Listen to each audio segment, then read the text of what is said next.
There are 3 easy steps in creating your resume link. Let me show you how. Step 1. Register. Go to www.jobs180.com using any browser and click Register Now. Fill out all the information needed. In choosing your resume link, use your full name so that it looks professional and it's easy to recall by potential employers. For example, Antonio Juan de la Cruz .jobs180.com. Step 2. Create and design. When creating your resume, make sure to complete your personal information and upload your profile picture. One of the highlights of the resume link is the portfolio section. In the portfolio section, you can show off your skills by uploading samples of your work like documents, pictures, videos, and your social media links. Your resume link also features different themes and you can upload a cover photo. This is a combination of a cover letter and a social network cover photo. Here is an example. You can also download a copy of your resume link and print it.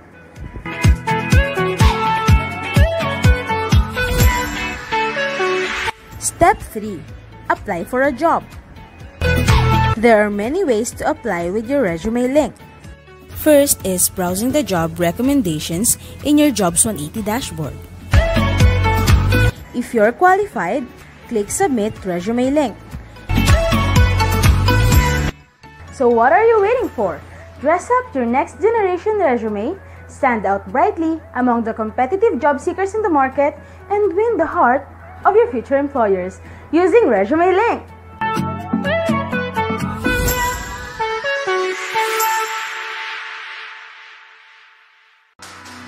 In Makati Medical Center, your well-being does not stop. We promote a healthy normal by complying with 100% safety protocols in our facilities. With world-class service and operational excellence, we ensure that Makati Med meets the global healthcare standards of JCI. No matter the nature of your visit, your health is our priority. So you are always safe in Makati Med, the hospital with a heart.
A pleasant afternoon, everyone, and welcome to the Jobs180.com's 2025 Marketing Me Live event with University of Perpetual Health System Jonelta Manila campus in collaboration with the Guidance Counseling Office. And today, we're excited to welcome speakers from Jobs180.com, VXI Global Solutions, and Factset Philippines Incorporated. And to kick things off, let's begin with an opening prayer followed by the singing of our national anthem.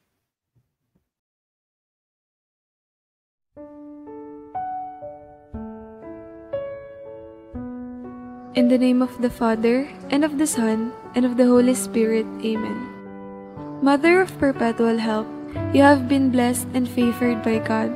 You became not only the mother of the Redeemer, but the mother of the redeemed as well.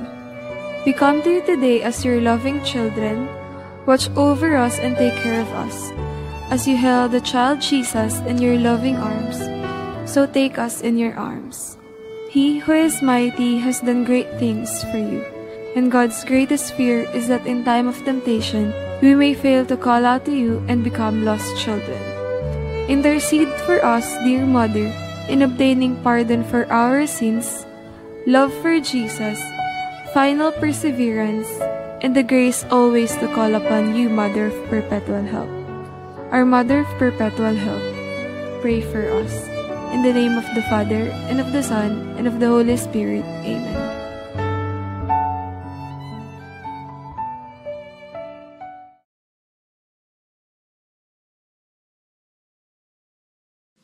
Mga kababayan, ang pambansang awit ng Pilipinas.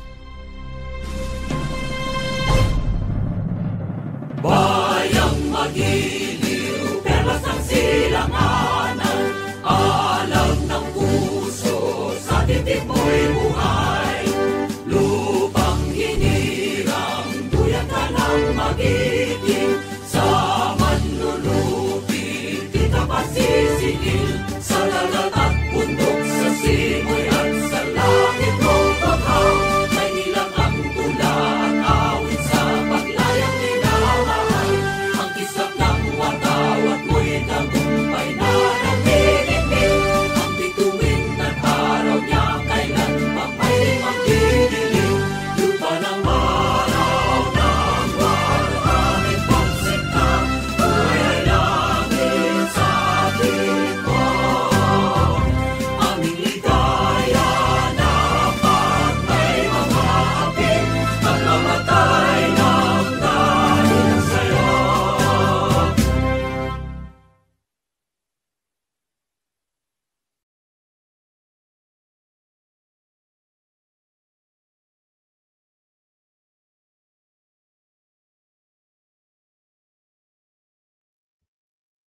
Konnichiwa and good afternoon and magandang hapon, Perpetualites. I'm Keisha from Jobs180.com and an alumna from UPHSD Las Piñas campus. And we're live on our Facebook and YouTube channels, welcoming you from your campuses and homes. And before we start, let's put those heart reactions to test. So I can see that previously there are already reactions. So let's see some love from my co-Perpetualites in Manila campus. And let's check if you are alive, alert, awake, and enthusiastic this Friday. So great. I guess everything is working smoothly. And I would like to welcome you officially to our event. And as our speakers share their insights, I hope we all take this opportunity to learn together. And to officially start the session, let us all welcome the Senior High School Guidance Associate and Psychometrician of our Guidance Counseling Office, Ms. Irene Joyce M. Dizon. Good day everyone and welcome to our webinar. We from the Guidance and Counseling Office are excited to have you all here today. Kasama ang Jobs 180, nandito kami para kayo ay bigyan ng kaalaman. Our discussion today will cover a variety of essential topics na maaaring makatulong sa inyo in your personal and professional life. Perpetualites, this is your chance to learn, grow, and develop skills that will help you stand out in today's competitive world.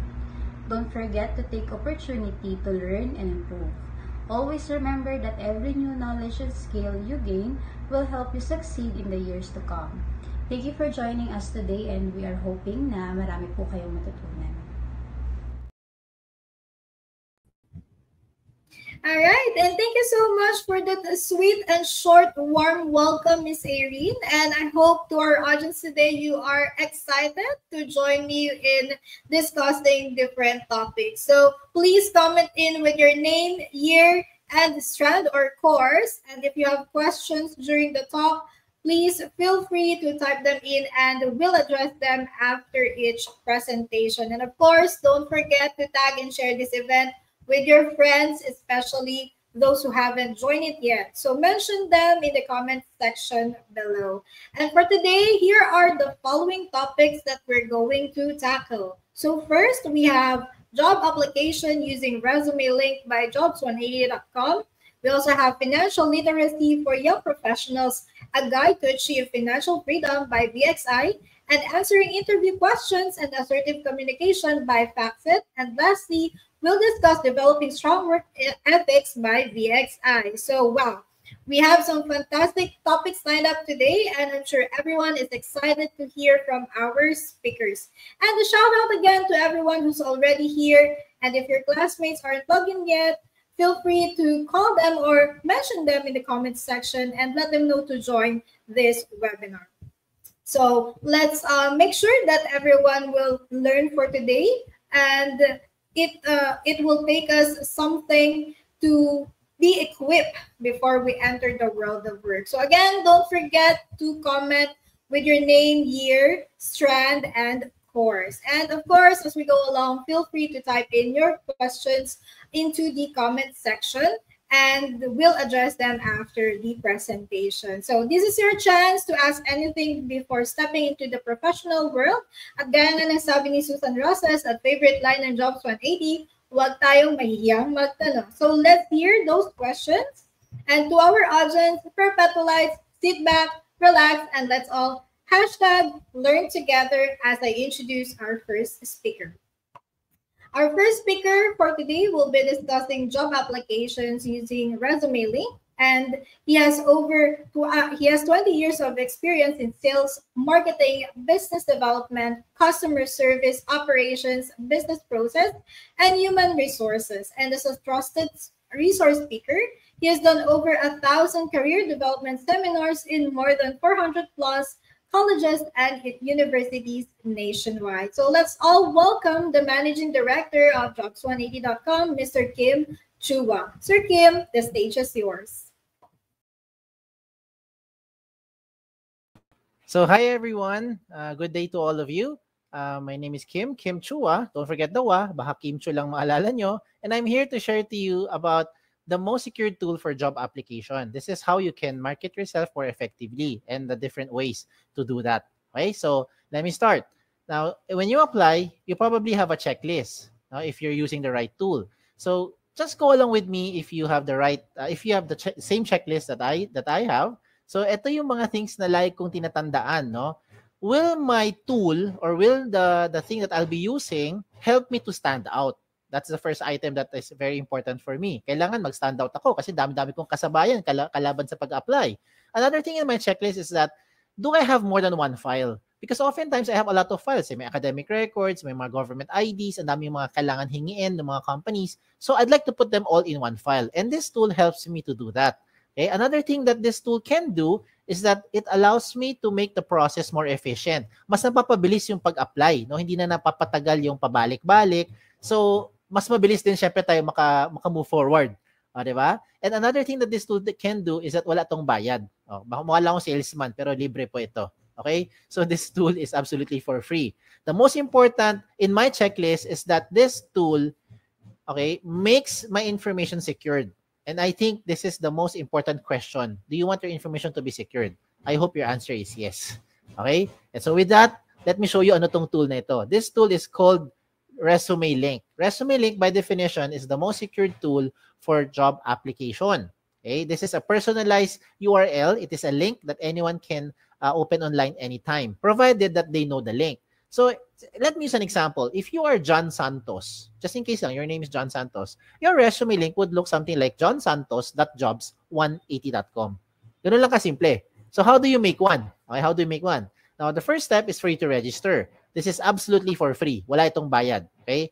So what do? You go to www.jobs180.com, and that is where you now register. Okay? As you register, you just simply fill out the information. These are the basic information. You have the account details, you have your personal information, you have your education background, and just in case you have your work experience, whether it's OJT or it's part-time job or whatever yung work experience na yan, then you proceed to that work experience page. Pero pag wala, hanggang dyan na lang tayo sa my education information. Okay? After doing so, you now start to create your resume link. So ano ba ang basihan ng resume link? Kadalasan, ang resume link natin, we base it on our name. We base it on our unique name. Okay, so as an example, if you're John Santos, then you say johnsantos.jobsonit.com. Now, what about during scenarios where you create your resume link tapos may nauna sa inyo? May ibang John Santos, may kapangalan ka, no, nauna sa inyo. Ano mangyayari? Magkakaroon na red na box. Sasabihin niya, this name has already been taken. Na okay, malungkot pag taken na. Okay lang. Maging creative lang kayo ng konti. Pwede mo balik na rin. Pwede mo sabihin Santos John.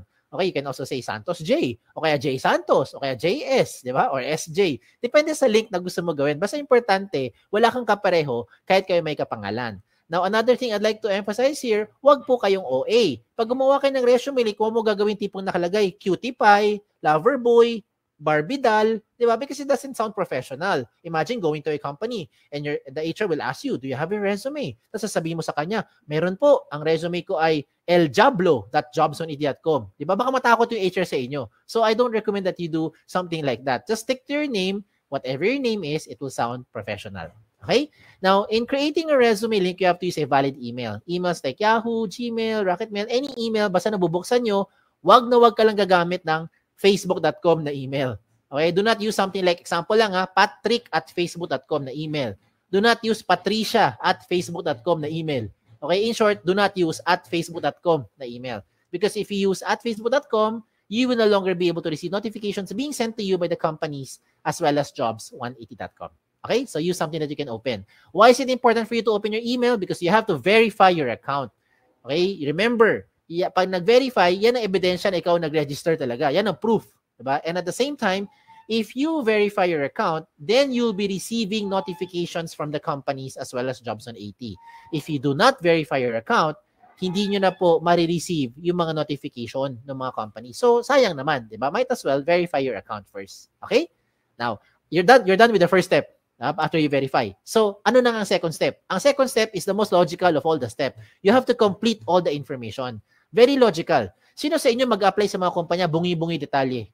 Sino sa inyo magbibigay ng resume sa mga HR tapos kulang-kulang details nyo? I don't think you'll do that because you're just wasting your time. Instead, kumpletuhin yung information nyo bago kayo mag-submit dun sa mga companies. Okay? So, step 2, complete the information. And how do you do that? Punta kayo ulit dun sa website, www.jobs180.com, and this time, you don't need to register again kasi may account ka na eh. What you need to do is you have to log in. Okay? Now, as you log in, you start to put your registered email or your resume link and then your password. Na ikaw lang may alam. Okay? Ganun lang siya kasimple. Now, once you're inside your account, you start to fill in the blanks. Ganun lang kasimple. Fill in the blanks. So, the things that you see here, yung mga contents, napakasimple lang. Yung mga personal details nyo, lagay mo dyan. Diba? All the information na sa tingin nyo relevant, you put it there. Now, I have some emphasis lang on items na madalas na may miss out ito ng mga aplikante. Ano yung mga yon? Sa contact information, you have to put here all the possible ways na pwede kang makontak ng isang HR. Kagaya ng social media handles nyo. Ba't ko nasabi yan? Because in reality is, pag tinatawagan kayo ng mga HR, madalas hindi naman ina-answer eh. Lalo na pag hindi nyo kilala, pag nag-ring yung phone nyo, hala, sino kaya ito? Di ba, hindi mo kilala. Ano gagawin? Hahayaan mo na lang. Di ba? Antayin mo kung may mag-message sa inyo. Eh, paano kung yung HR hindi naman masipag hindi masipag mag-message? Masipag lang siya magtawag. That's why I recommend you put here all the possible means na pwede kang makontak. Kagaya ng social media nyo. Put your Facebook there, yung mga messenger nyo, mga Twitter nyo, iba pang mga paraan, social media handles para mabilis kayo ma-reach out. Diba? Message na lang. Are you available Thursday, 10 a.m., so on and so forth. You get what I'm saying? Diba? So lahat ng paraan, lagay mo dyan. What else do you put here? You also put here yung inyong mga work options. Sa work options naman, you just choose lang, parang yes or no lang yan, parang switch, no? Kung ano yung mga options na gusto ninyo.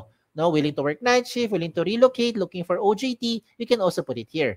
Okay? And then in terms of education, obvious naman, yung alma mater nyo, lagay nyo dito. Diba? Yung mga pampakapal ng resume, sa seminars attended. Kahit magkopyahan pa kayo ng mga classmates mo, okay lang. Basta lang make sure, alam nyo na pag-usapan doon sa seminar na yon. Pagdating sa certification, ganun din yan. Walang limit sa space yan. Achievements, recommend ko dito is you don't only put yung mga achievement nyo inside the school. Okay? Kasi hindi naman lahat tayo academically inclined. Some of us are not very active sa school, pero active tayo sa mga social-civic organization. Diba? So, even if it's outside of the school, you can also put it there. As long as you think it is an achievement, you put it there. Okay?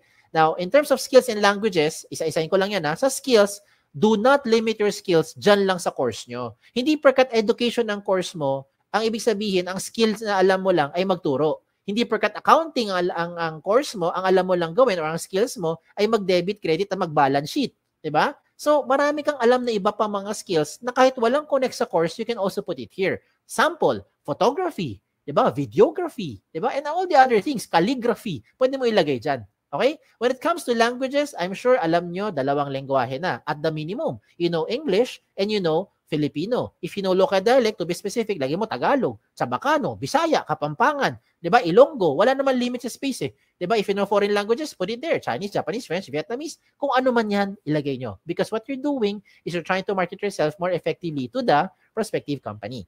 Now, when it comes to references, sigurado naman ako yung mga references nyo, kilala nyo. Ang tanong lang dyan, kayo ba kilala nila? Kasi madalas pag tinatawagan namin yung mga references nyo, hindi kayo maalala. Yung pinakamalupit dyan, hindi talaga kayo kilala. Okay, so please advise yung mga references nyo na ginawa nyo silang reference para at least they know what to tell about you. Okay? Now, at this point, I'd like to highlight yung mga things that you don't find in a traditional resume. Ano yung mga yan? Diba? Ito yung mga yun. Let me start with the portfolio section. The portfolio section is where you now upload evidence of your skills. And I think with this day and age, dito pumapasok yung efficiency ng ating application sa mga companies. Because oftentimes, when we apply to companies, marami mga hinihingi, mga pre-employment requirements. They will ask for mga documents, mga proof that is showing na yan talaga yung mga skills nyo. So, kung ano man meron yung mga documents, you can now take a picture, you can scan them, and you can upload it here. Example, government IDs. Diba? Meron ka mga transcripts, academic records. Diba? You can put that there. Okay? Kung meron mga medical clearance na kailangan, ganun din. Hindi na kailangan magpabalik-balik sa company. Oh, ayos ba? Oh, ito pa.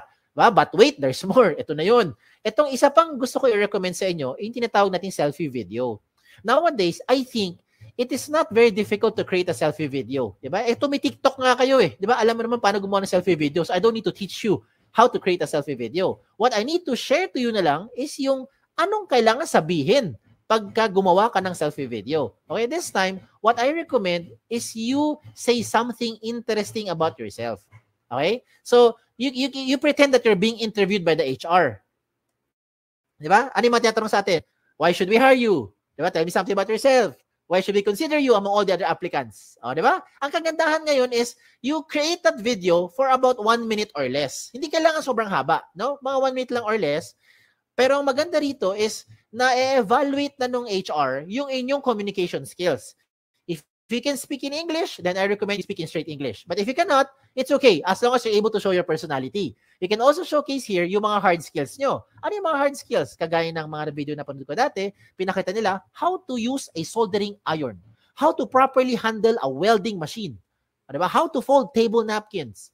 O, ganun, diba? So, depende kung ano yung mga skills na alam mo at depende kung ano yung nasa field mo rin, diba? Na napag-aralan, diba? So, gusto mo magpakita ka paano mag-balance sheet, pwede rin. O, diba? Again, it really depends on what you wanted to show dun sa HR. Ang point is, you don't need to travel back and forth para lang ipakita on the spot dun sa HR yung inyong hard skills. And, most importantly, hindi na kailangan magkaroon ng maraming aberya, maraming storbo. Diba? Sometimes, when we try to contact you for the phone interview, maingay yung background, hindi marinig. Diba? Mahina signal, maingay, ano nangyari, nasa biyahe, diba? Or sometimes hindi magtugma yung schedule. At least with that selfie video, it makes the process now more efficient. Now, another good thing pa with the ResumeLink is that you also upload here your profile picture. When it comes to profile picture, you don't need to go to the studio para magpa-picture. Huwag ka na gumastos. Ang importante lang dyan, tumingin ka sa camera, okay, with plain background, at of course, magbihis ka naman ng maayos, diba?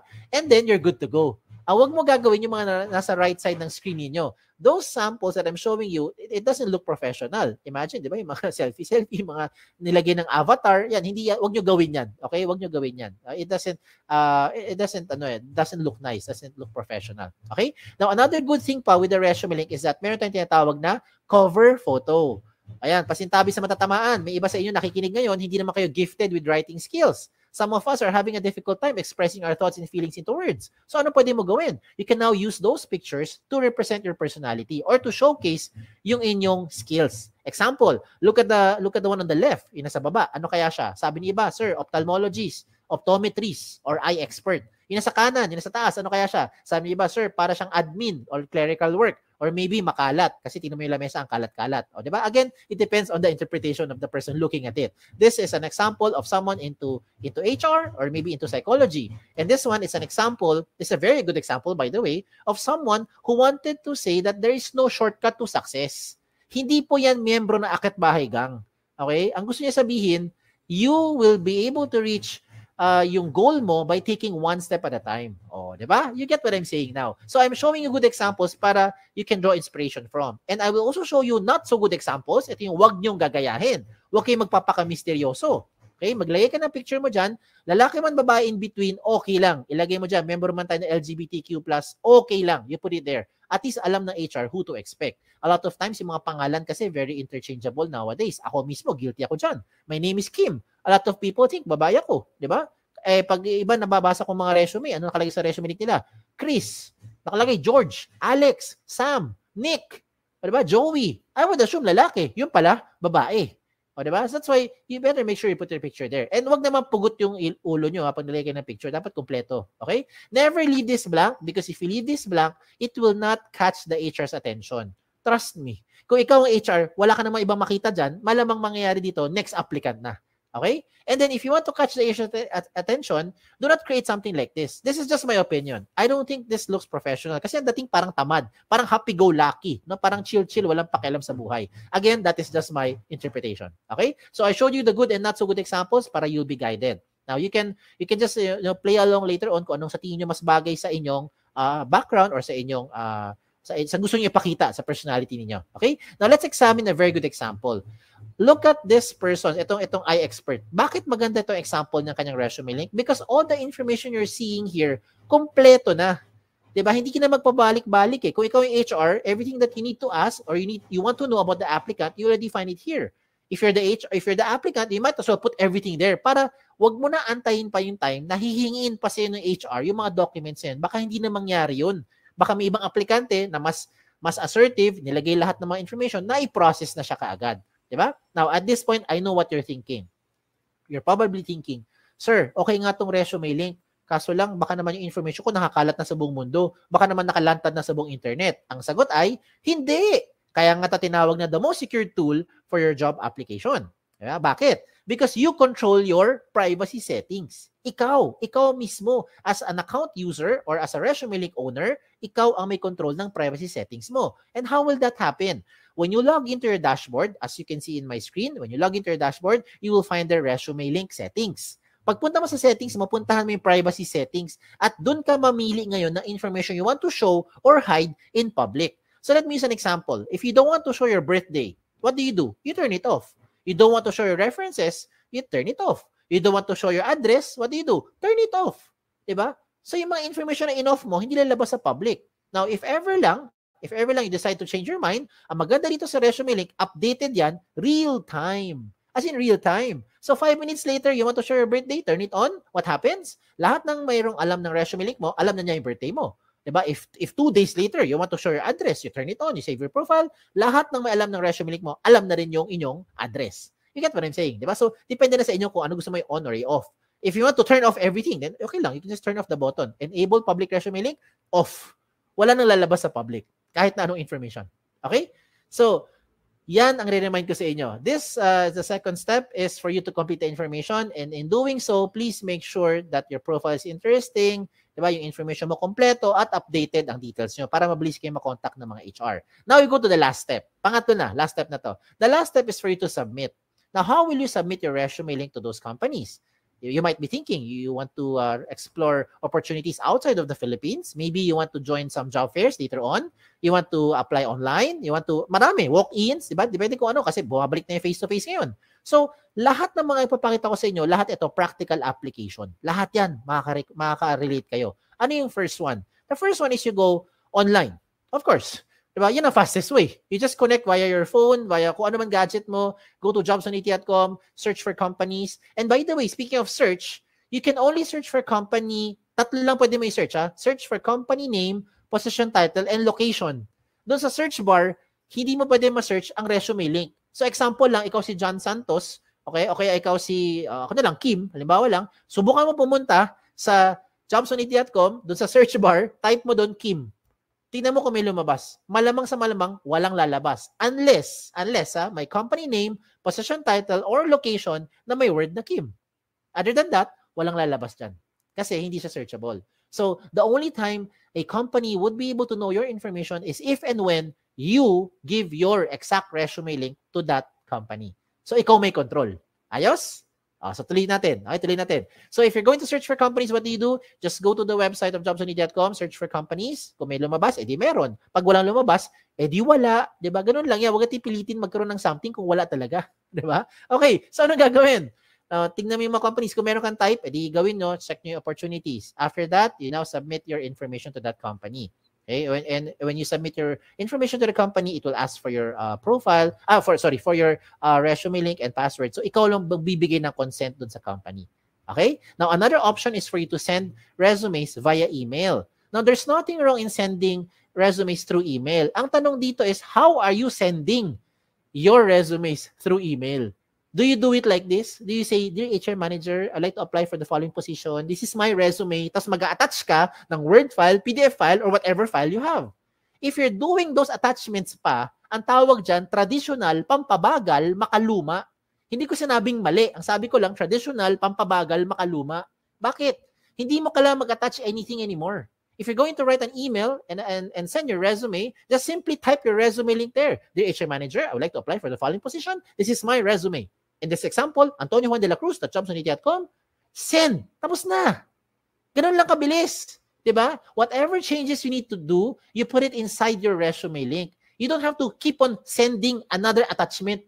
Paano kung imagine mo na lang, nag-attach ka ng Word file, diba? Ng PDF file. Tapos nagpalit ka ng address, nagpalit ka ng phone number. Ano gagawin mo? Email mo na may HR. "Dear HR manager, I'm sending you my updated resume." Ganun ba? Paano kung 2 months later, lumipat ka ng bahay, iba na address mo, send ka ulit ng bagong resume? "Dear HR manager, I'm sending you my updated, most recent resume." I don't think you'll do that. Kasi kung ganun ang ginagawa mo, sayang sa oras yan, nakakapagod sa part mo, lalong-lalo naman sa part ng HR, mas nakakapagod to keep track kung saan dyan yung pinaka-updated na attachment or pinaka-updated na resume ng aplikante. And this time around, if you have your resume link, all you need to do is just update your resume link at lahat na may alam ng resume link mo, makikita nila yung pinaka real-time update ng profile or information. Ayos ba? Ayos ba? Sige, another one. For those who wanted to use a hard copy, gusto mo talaga may hard copy ka when you apply to those companies, you want to give something, then this is also possible. What do? You go to your dashboard inside your job seeker account, then you can print your resume link. Mamili ka lang, 1 column or 2 column version. Either way, the system will try to compress everything into 1 page. O diba? Maginhawa sa buhay. So kung gusto mo talaga mag-apply sa mga kumpanya, hindi mo na kailangan mag-prepare ng maraming mga pages. Minsan, diba, yung mga aplikante, mga 2-3 pages ang isang set ng resume. Palibasa, yung font size 45. Kaya umaabot ng 2-3 pages. O diba? Pero this time, the system will try to compress everything na into 1 page. Just in case you really want to have a hard copy. O diba? Tipid. Okay? Another thing pa for me to encourage you to do is you use resume link cards. Resume link cards. Ano tong resume link card? Kung sa mga nagtatrabaho na, ang tawag namin business card. Sa mga nag-a-apply, tawag dyan, resume link card. So in one piece of paper, whether short bond or long bond paper, you can now design it your own way. You can design it, depende kung ano ang gusto mo, pagiging creativity mo. Ikaw bahala. You can make 10, 20 sets of cards. Depende sa laki or liit. Diba? Kasi laki ng index card or kasi liit lang ng mga normal business cards natin. Diba? So, depende. So, maybe in one long bond paper, you can make 10, 20 sets of cards na. And so, after you have it printed out, pwede ka na ngayon maggupit-gupit. Gupit-gupit na lang. Diba? 10 or 20, bawat kumpanya, you can now start to give that as a hard copy. Hard copy pa rin naman yan eh. But this time, why am I encouraging you to use resume link cards instead of the traditional long bond or short bond paper? Bakit? Una-una, tipid. Diba? Because of course, right now, eto, tipid. Kasi if you're going to apply to 20 companies, you don't need to print 20 sets of long bond papers. You just need to print 1 long bond paper and cut 20 small pieces of resume link cards. O, diba? That's for the cost side. Tipid na. Pangalawa, at mas importante, security of information. Diba? You want to have peace of mind. Paano ko nasabi yan? Kapag ikay nagbigay sa isang kumpanya ng long bond paper or short bond paper, example lang, no? It's a traditional resume. And for some reason, nilipad ng hangin. Okay? Nilipad ng hangin. Hindi mo kasalanan. Kasalanan ng hangin eh. Diba? May nakapulot na stranger. May nakapulot na stranger. All your information, alam na nung stranger. Tama? And you cannot deny it because you know what I'm saying is true. Diba? Hindi mo kilala pero alam niya yung buong details mo. Now, using your resume link card, same scenario. Nagbigay ka ng resume link card sa company, nilipad ng hangin ngayon. May na stranger na nakapulot, okay lang. Bakit? Kampante ka. Kasi yung resume link, ikaw may control ng privacy settings mo. That's why, in your resume link card, what I recommend, you just simply put your name and your resume link. Dalawa lang. That's it. If you want to put your mobile number, it's okay. It's up to you. You can put it there. Diba? Pero ang point ko is, resume link, pwede na siya makita ng mga HR or mga companies na bibigyan mo. Diba? So you have peace of mind now. Okay? So there's a lot of advantages using resume links. In fact, doon pa lang sa privacy portion, panalong-panalo ka na. Ikaw ang may control ng privacy settings mo real time. Pagdating sa speed of hire, it becomes faster and more efficient because whatever you want to show the HR, you just attach it there. Whatever the HR needs from you, they just ask from you. Diba? You take a picture, you scan them, upload it there, and later on, pag okay na, you now turn off yung privacy settings mo. Diba? Or you can remove them in the attachments. Diba? Cost efficient, definitely wala tong gastos, tipid. Diba? If you're thinking, ay sir, paano po yung internet, kailangan ng pang-load? Pwede ka maging resourceful. Connect lang tayo sa mga libreng wifi. O, diba? And then, pagdating sa flexibility, if you really want to have it printed out, yung inyong resume, you also have the option to print it out. That's like how I showed it to you, 1 column or 2 column version. Either way, it's really up to you. Pero ang point ko is, resume link na lahat yan. Okay? And you can use this to any platform, whatever platform you want to share it to. You want to share it sa mga messenger nyo, you want to share it sa email, sa Viber, sa text, di ba? Gusto mo, kaya ko bahala. Di ba? Gusto mo, sulat mo sa papel, tapos gawa ka ng airplane, palipad mo, di ba? May nakakuha, alam niya yung resume link mo. Ikaw bahala. Okay? Ikaw may control kung sino ang gusto mo bigyan. Okay? You don't have to use your USBs anymore. You don't have to save it sa hard drive. Baka mawala pa yung USB nyo. Delikado. Diba? Wag na. Baka kung ano pa makita ng mga nakakapulot ng mga USB na yan. Okay? So you don't need to worry about compatibility as well because this is compatible to any platform. If you're using Android, you're using Safari, kung ano magamit mo, pwede yan sa kahit anong version. Okay? And so, just to promote lang, if you want to be part of our team, we're also hiring. Mismo sa jobs180.com, we're hiring for several opportunities, several vacancies yan. Check out na lang yung aming jobs180.com/jobs180 na page. Okay? And by the grace of God, shout out lang ako, right now we have more than 400 plus colleges and university partners nationwide. From north all the way to the south of the Philippines. Thank you, Lord. O diba? Ang kinalat namin, hindi lang virus. Biro lang. Kinalat namin resume link. Yan ang kinalat natin. So, a lot of schools now, including your alma mater, are now using the resume link. So, I hope it doesn't stop here. No? You become a blessing to others as well. If you have friends, you have yung mga relatives mo, na sa tingin mo, kailangan nitong tool na ito, you can share it to them. Wala namang bayad eh. Libre naman yan. Okay? And so, as we close this portion, I'd like to discuss some of the frequently asked questions. Baka ito yung mga agam nyo or ito yung mga questions na gusto nyo tanungin. Sagutin ko na muna. Okay? Unang tanong, can I give my resume links to companies who do not know about jobs180.com? The answer is absolutely yes. Basta alam nila eksaktong link mo at ikaw may control, sino bibigyan mo nun. Ikaw lang ang magbibigay. Diba? So, ikaw lang may alam sino binigyan mo. Okay? Now, second question, is it the same as other job platform, kagaya ng JobStreet, LinkedIn, or any other job site? The answer is no. May dalawang pagkakaiba. And let me use an example here. Let me do a shout out to JobStreet, no? Because I think you guys know what JobStreet is. So, shout out lang to them sa mga nasa JobStreet. If you're using JobStreet na resume, you can only apply to companies who are using JobStreet. If you're applying to a company who is not using JobStreet, you cannot use your JobStreet resume anymore. Pero pag gamit mo yung resume link mo, pwede mo yung gamitin kahit na saan, kahit na kanino, kahit na anong platform. Diba? Basta alam ng HR yung eksaktong link mo at ikaw magbibigay nun. That's the first difference. Second difference, if you have already submitted your JobStreet resume to an HR, you cannot change anything anymore. Well, you can on your end, but it will not be reflected on the HR. Hindi siya magiging real-time update. Comparing it to resume link ni Jobs180, you can update it real-time. 2 days later, 5 minutes later, 6 weeks later, ikaw bahala. Anytime nag-update ka ng information, lahat na in-update mo, dagdag bawas, will be reflected real-time across all na may alam ng resume link mo. Okay? So those are the two major differences. Now, pagdating sa pangatlong question, yan ang pinaka-simpleng tanong. Can I keep my information secured? I hope by this time na-convince ko na kayo na ito na ang pinaka-secured na job application platform. Okay? So, use your ResumeLink. Number 4 question, I think is the most important question. How often should you update your ResumeLink? The answer is every time. Every time na meron kang babaguhin. Okay? Every time na meron kang babaguhin. Lalong-lalo na yung contact details mo. Kasi imagine, binago mo lahat. Binago mo yung work experience mo, nagkaroon ka ng awards, nagkaroon ng achievement, hindi ka naman makontakt ng HR. Wala rin, di ba? Sayang din. That's why you have to update yung contact details niya. Okay? And the last question is just a trivia. Trivia lang, palaisipan. Why is this called jobs180.com?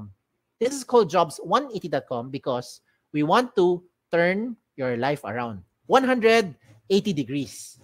And in case you're wondering, no, you wanted to raise a concern, bakit hindi po 360?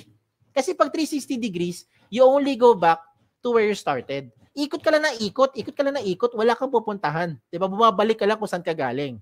Oh, ha? Oh, 'di ba? Char lang 'yan. Okay? So, anyways, again, kung meron pa kayo ibang questions, just in case you have questions, okay, you may send those questions here through our website, www.jobs180.com. You can also email us or email me here sa info@jobs180.com. You can like us on Facebook, follow us on Twitter, Instagram, pati na rin sa TikTok.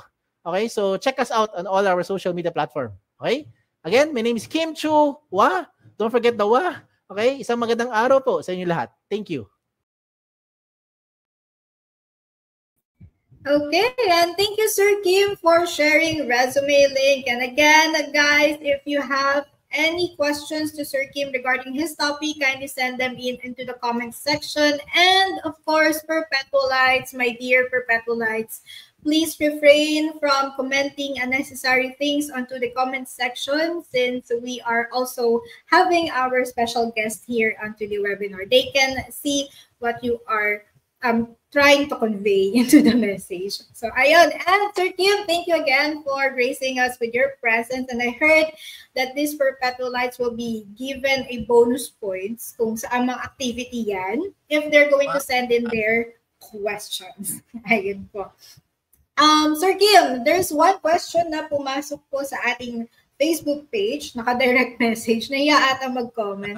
Alright, so the question is, Sir Kim, if I'm going to register for a ResumeLink, is there any fee that we are going to pay po? And how will I use the ResumeLink if hindi pa naman po ako graduate? You mean kung may bayad ang Yes, sir. Kung may bayad daw bang tool natin? Well, definitely this tool is for free. It's absolutely for free. The reason why it's free because we want the job seekers to be able to experience yung convenience of job hunting. At the same time, what's the point of charging job seekers? Job seekers nga hirap na nga maghanap ng trabaho, padadagdag pa ba natin sa kanila yung yung pati paggastos pa, 'di ba? Ang dami mo naisipin, 'di ba? Yung pamasahe, pangkain, yung pagdadamit, syempre you have to prepare your clothing, ang dami mo kailangang intindihin. I think it's something that itulong na lang natin ito sa mga job seekers. Yan. So, if they find this useful, they find it convenient to use and very efficient, then by all means, just use it po. You can charge it na lang to friendship. O, di ba, mga job seekers? Ganun yun. Alright, thank you, Sir Kim. And yung follow-up question po niya, Sir Kim, hindi pa naman daw po siya graduate. So, ano daw po ang gagawin niya sa ResumeLink niya for now? Anong gagawin niya sa ResumeLink niya? Once you have created your ResumeLink, you just keep it there.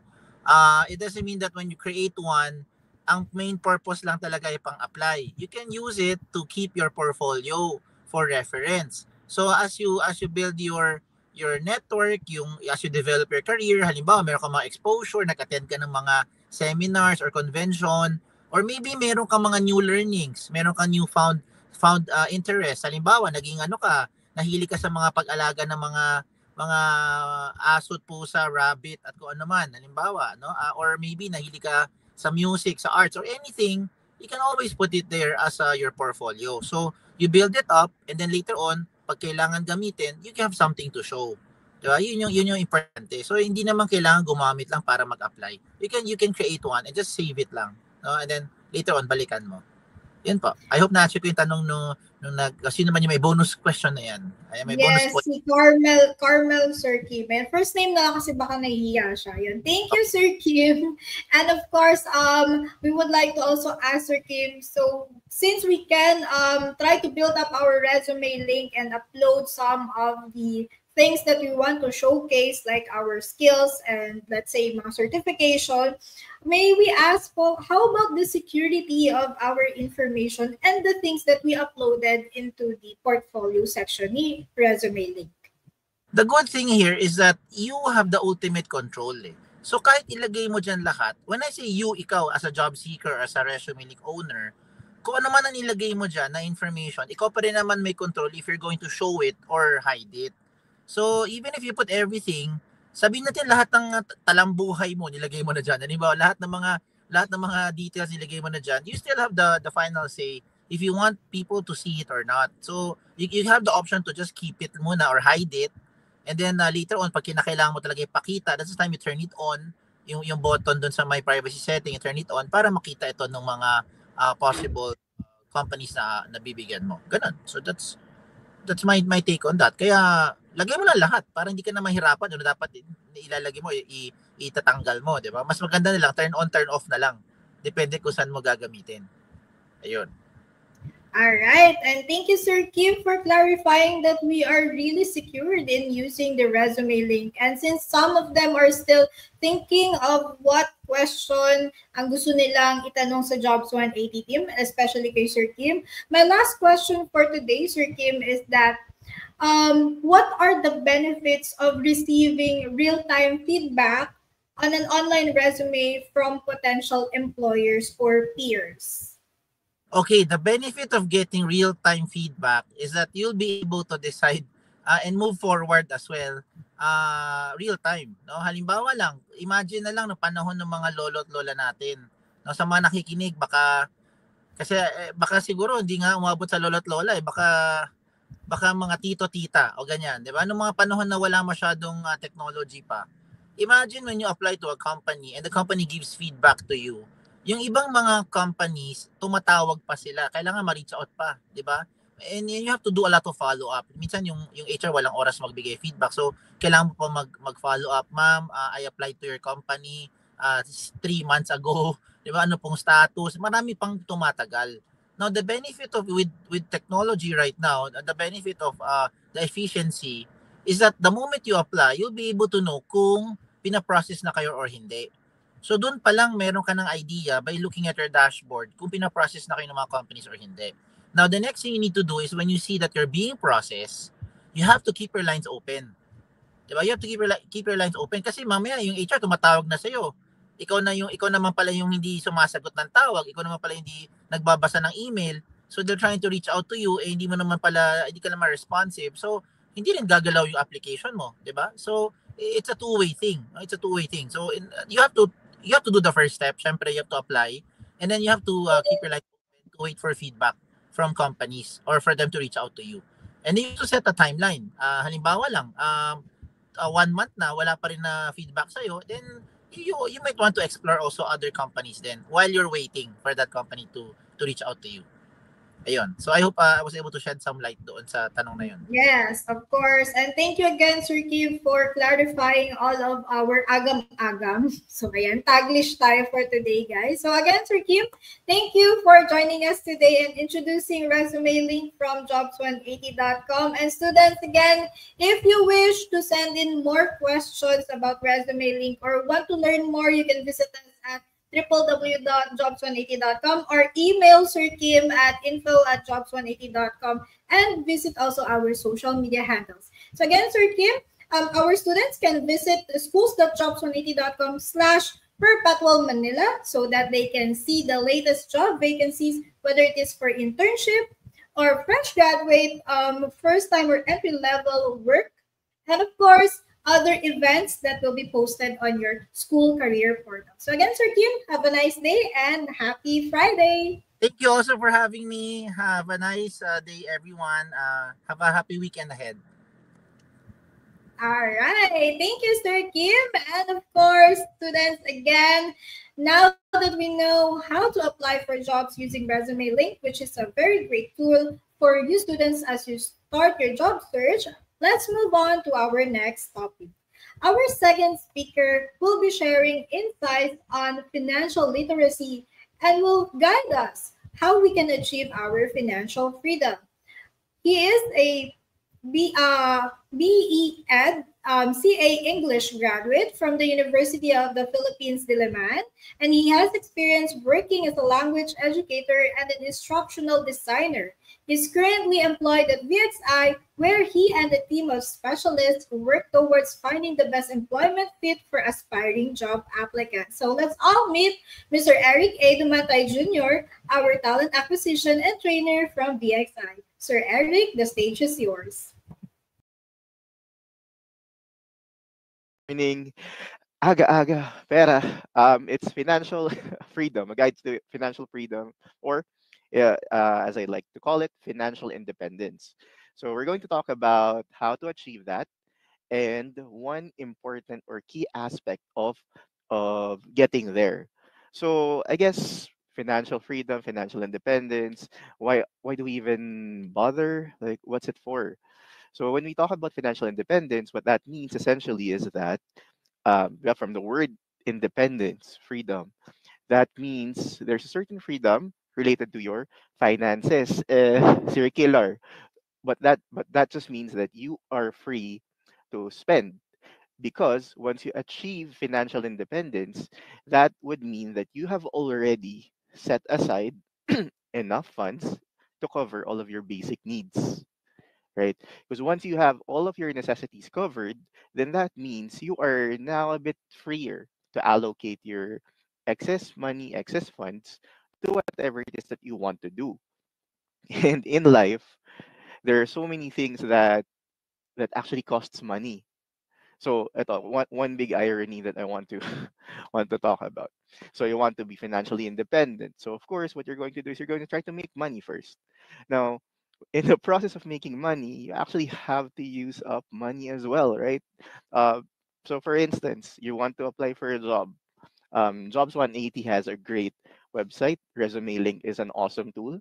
But to be able to use it, of course, you need a device. And how do you get a device? How do you get the phone? How do you get a laptop?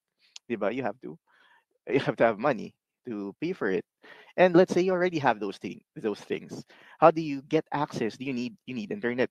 So you also have to pay for that, right? So even just the act of trying to get more money, you have to actually use up money, and it costs something.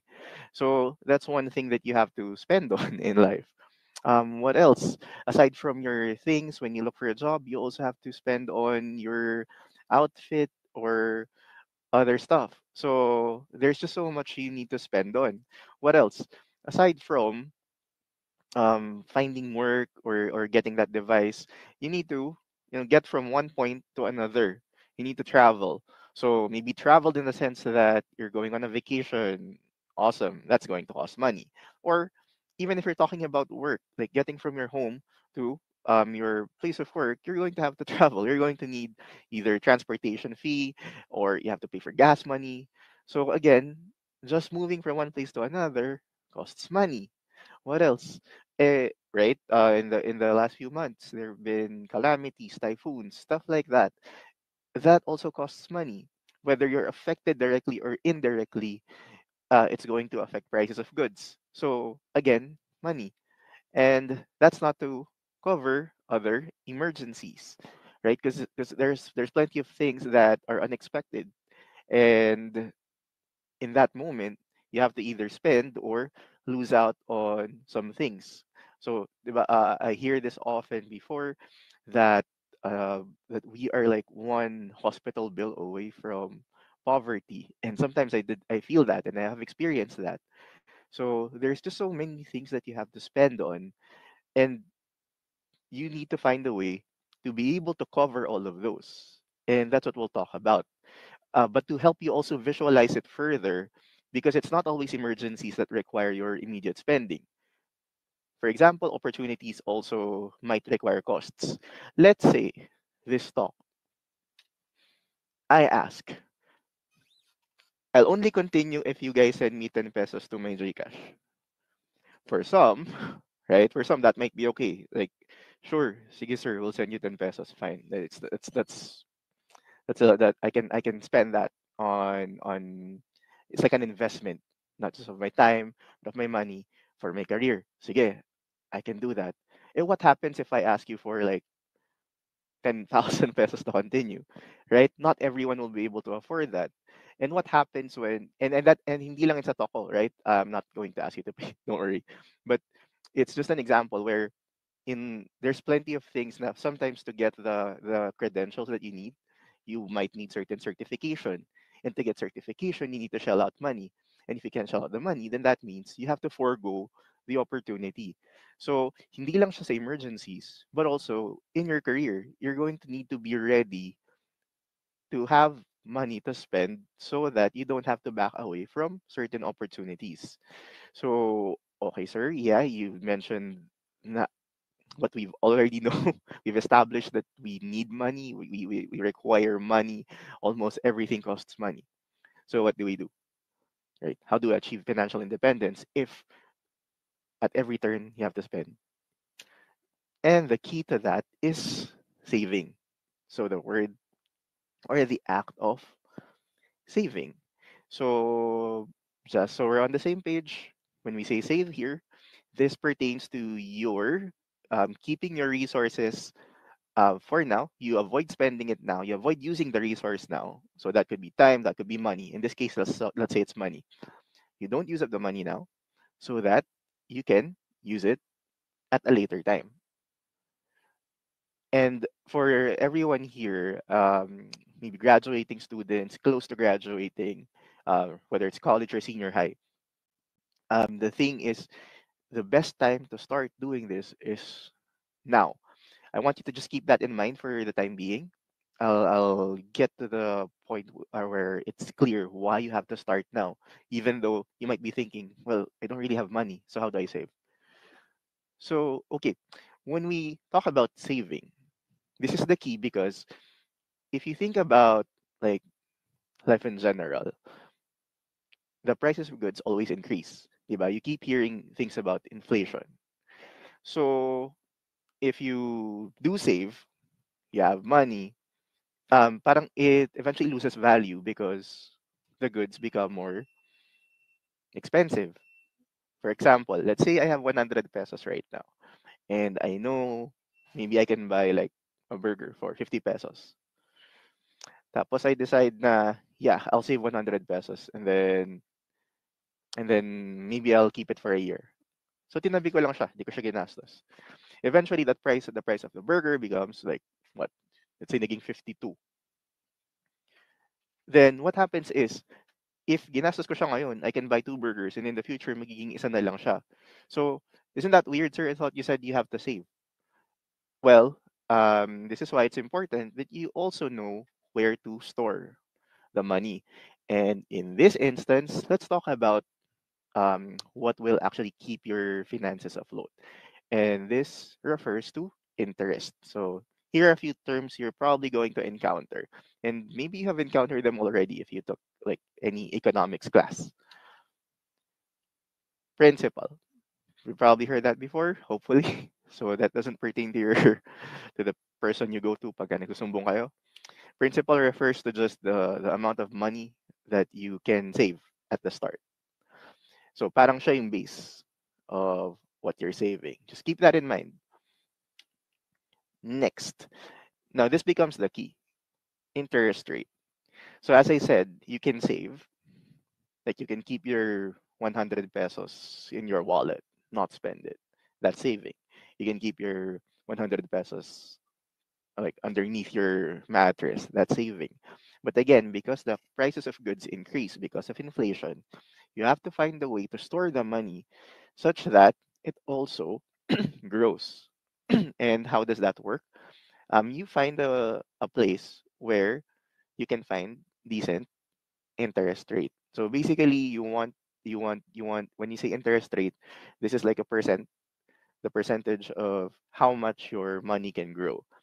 And for this talk, I'll only just guess raise because there's plenty of places where you can store your money, but the safest would probably be a bank, even though generally in banks you don't have that high of an interest rate. But for this talk, let's just stick with banks, right? So they're usually, I don't know, maybe around 1%, 2%, 3% interest rate. And what that just tells you is that let's say it's a 4% interest rate. If I save my 100 pesos in that bank, then after a certain amount of time, usually a year, then it will grow by 4%. So 100 pesos, 4%, that's 4 pesos. So I now have 104 pesos after a year. Doesn't sound okay. Sige, sir, you have 104 pesos. Um, the key here is that if you keep going, that will add up, right? In 2 years, 104 pesos becomes 108 pesos. But then, kinda still, it seems kinda low pa rin. Another key thing that you need to watch out for, or that you have to watch out for when you're storing your money is compound interest. Um, essentially, what's this? It's a very simple concept. Ito lang siya, look at the graph, right? Joke.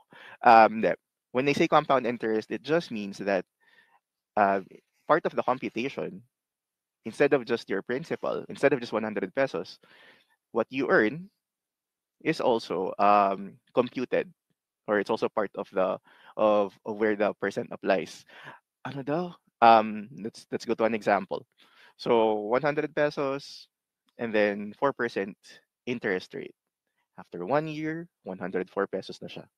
With compound interest, yung 4% is now applied to 104 pesos. So instead of just 4, you get an additional 4 pesos and 16 centavos.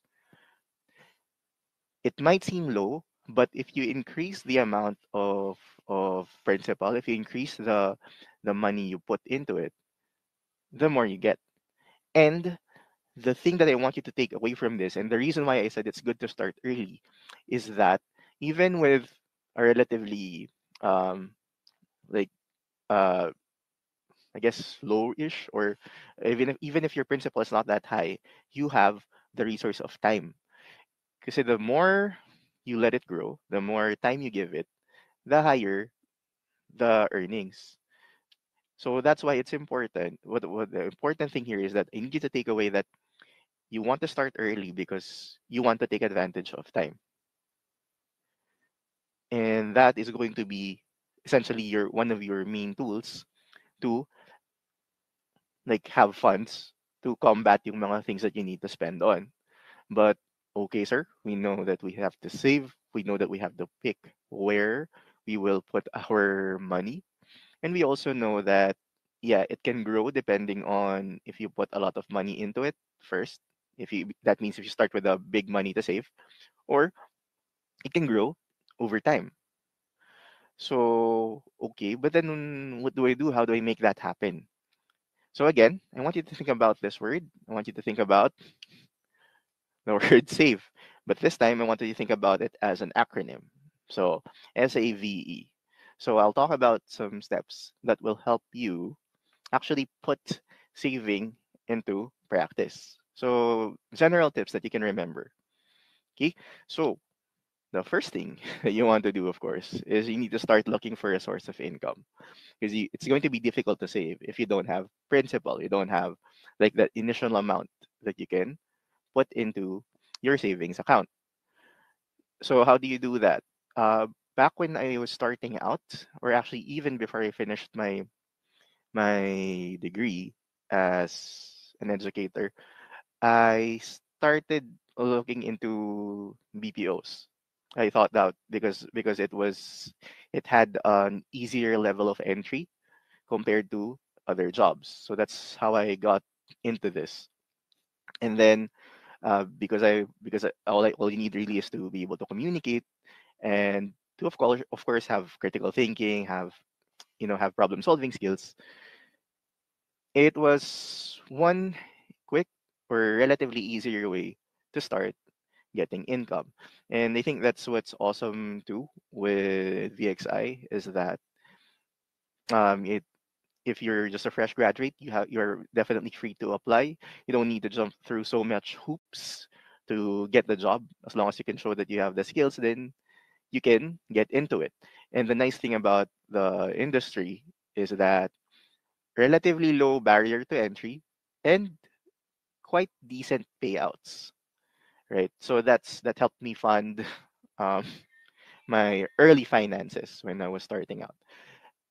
And then aside from the financial aspect, I also learned about what I wanted to do there because there's plenty of things that happens in operation. I learned about business, I learned about how to teach, what goes on, and so forth, so on and so forth.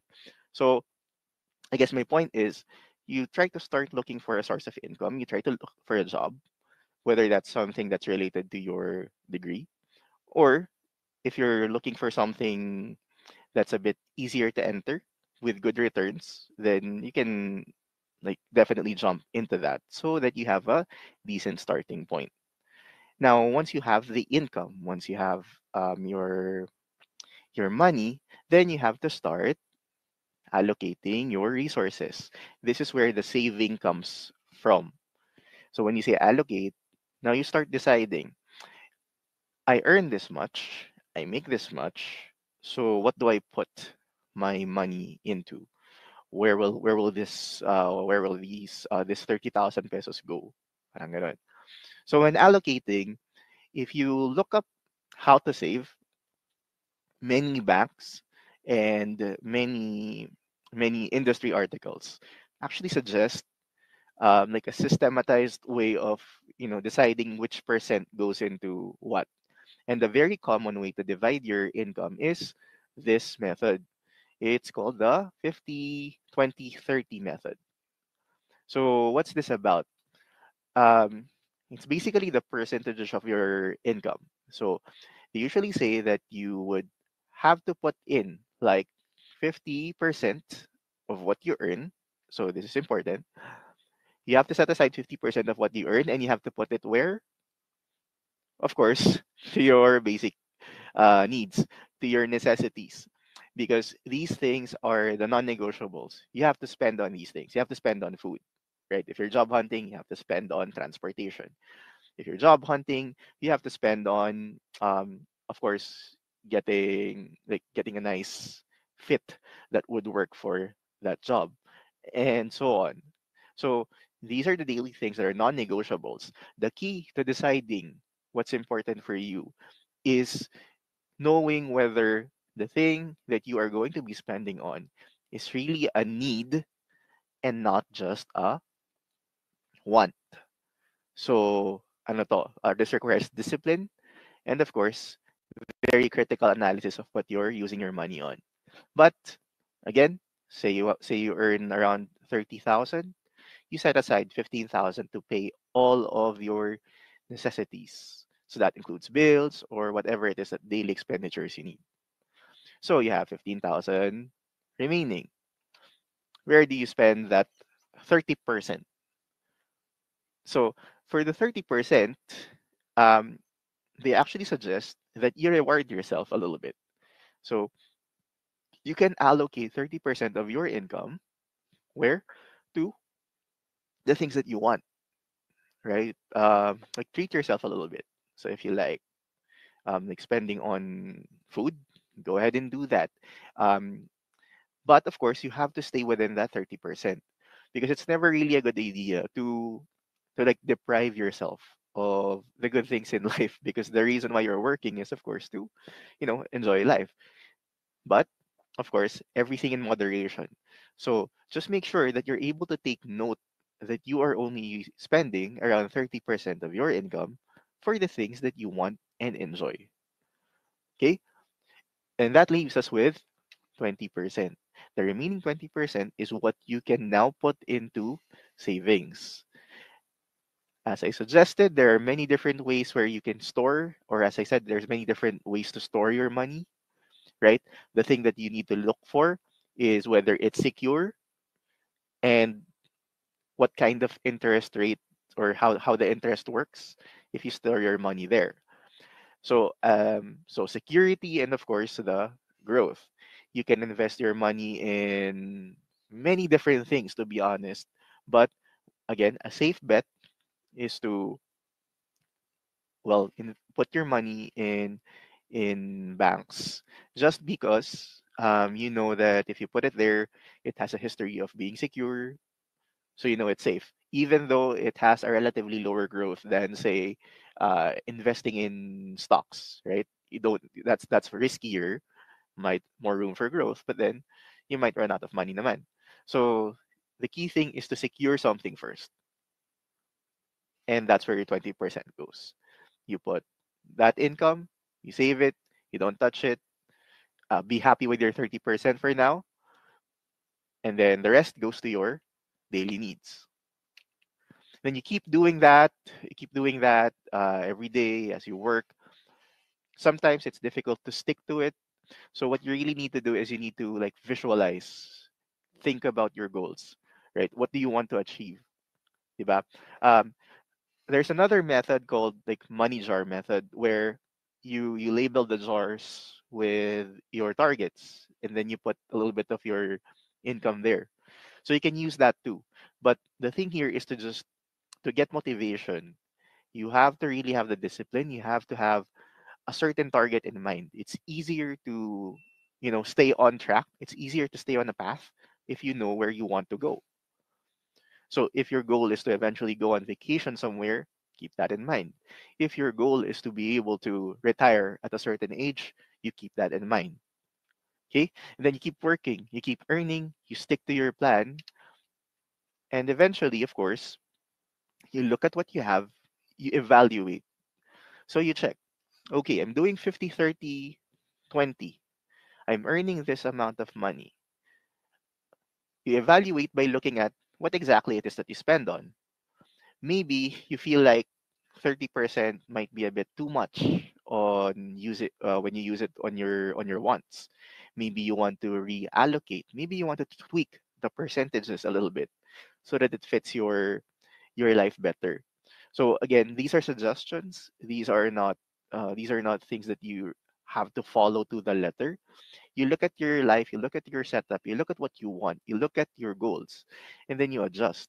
If it feels like I need to put a bit more into my savings, then you raise the 20% of savings to like something higher, maybe 30. But the thing here is that you give yourself a year or so, you check, you stick to your routine, you stick to your plan, and then you evaluate. Is it working? Is it okay? Am I good with this kind of setup? Do I need more money to buy food or whatever? That's what you do at the last step. So again,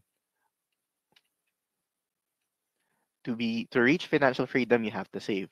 And to be able to save, of course, you need to, well, first find a source of income. That's the first S.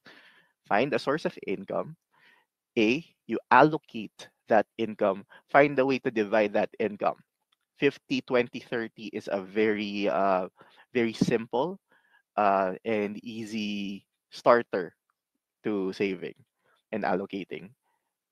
And then, of course, you visualize your goals. You try to remember why you're doing certain things, right? The goal is financial freedom.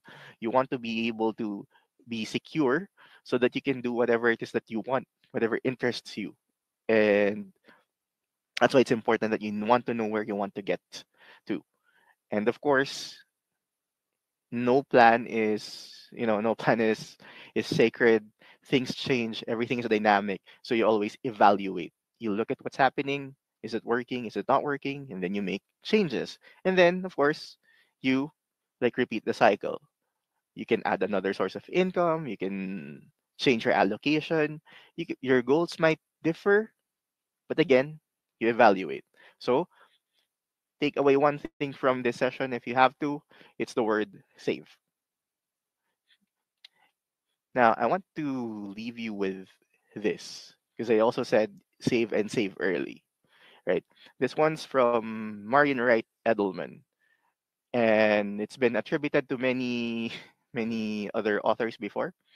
But essentially, the thought that I want you to take is this: you take one step, even if you can't see the whole stairway when you start. So I know a lot of you are graduating, close to graduating, might be difficult to visualize where you want to go yet. But again, you want to start walking towards that. And one safe way to start moving forward is to save. So yeah, and that's it uh, for my short guide to financial freedom. We have, in case you are interested, I did say start looking for a source of income. You can visit our website at jobs180.com/vxi. You can also look at our social media. And if you want to apply now, you can go ahead and walk into our sites. We have sites at VXI MOA and Makati, QC, and Clark. If you're eventually going to stay there, there's also sites in Davao and Bridgetown. So yeah, hopefully I see some of you.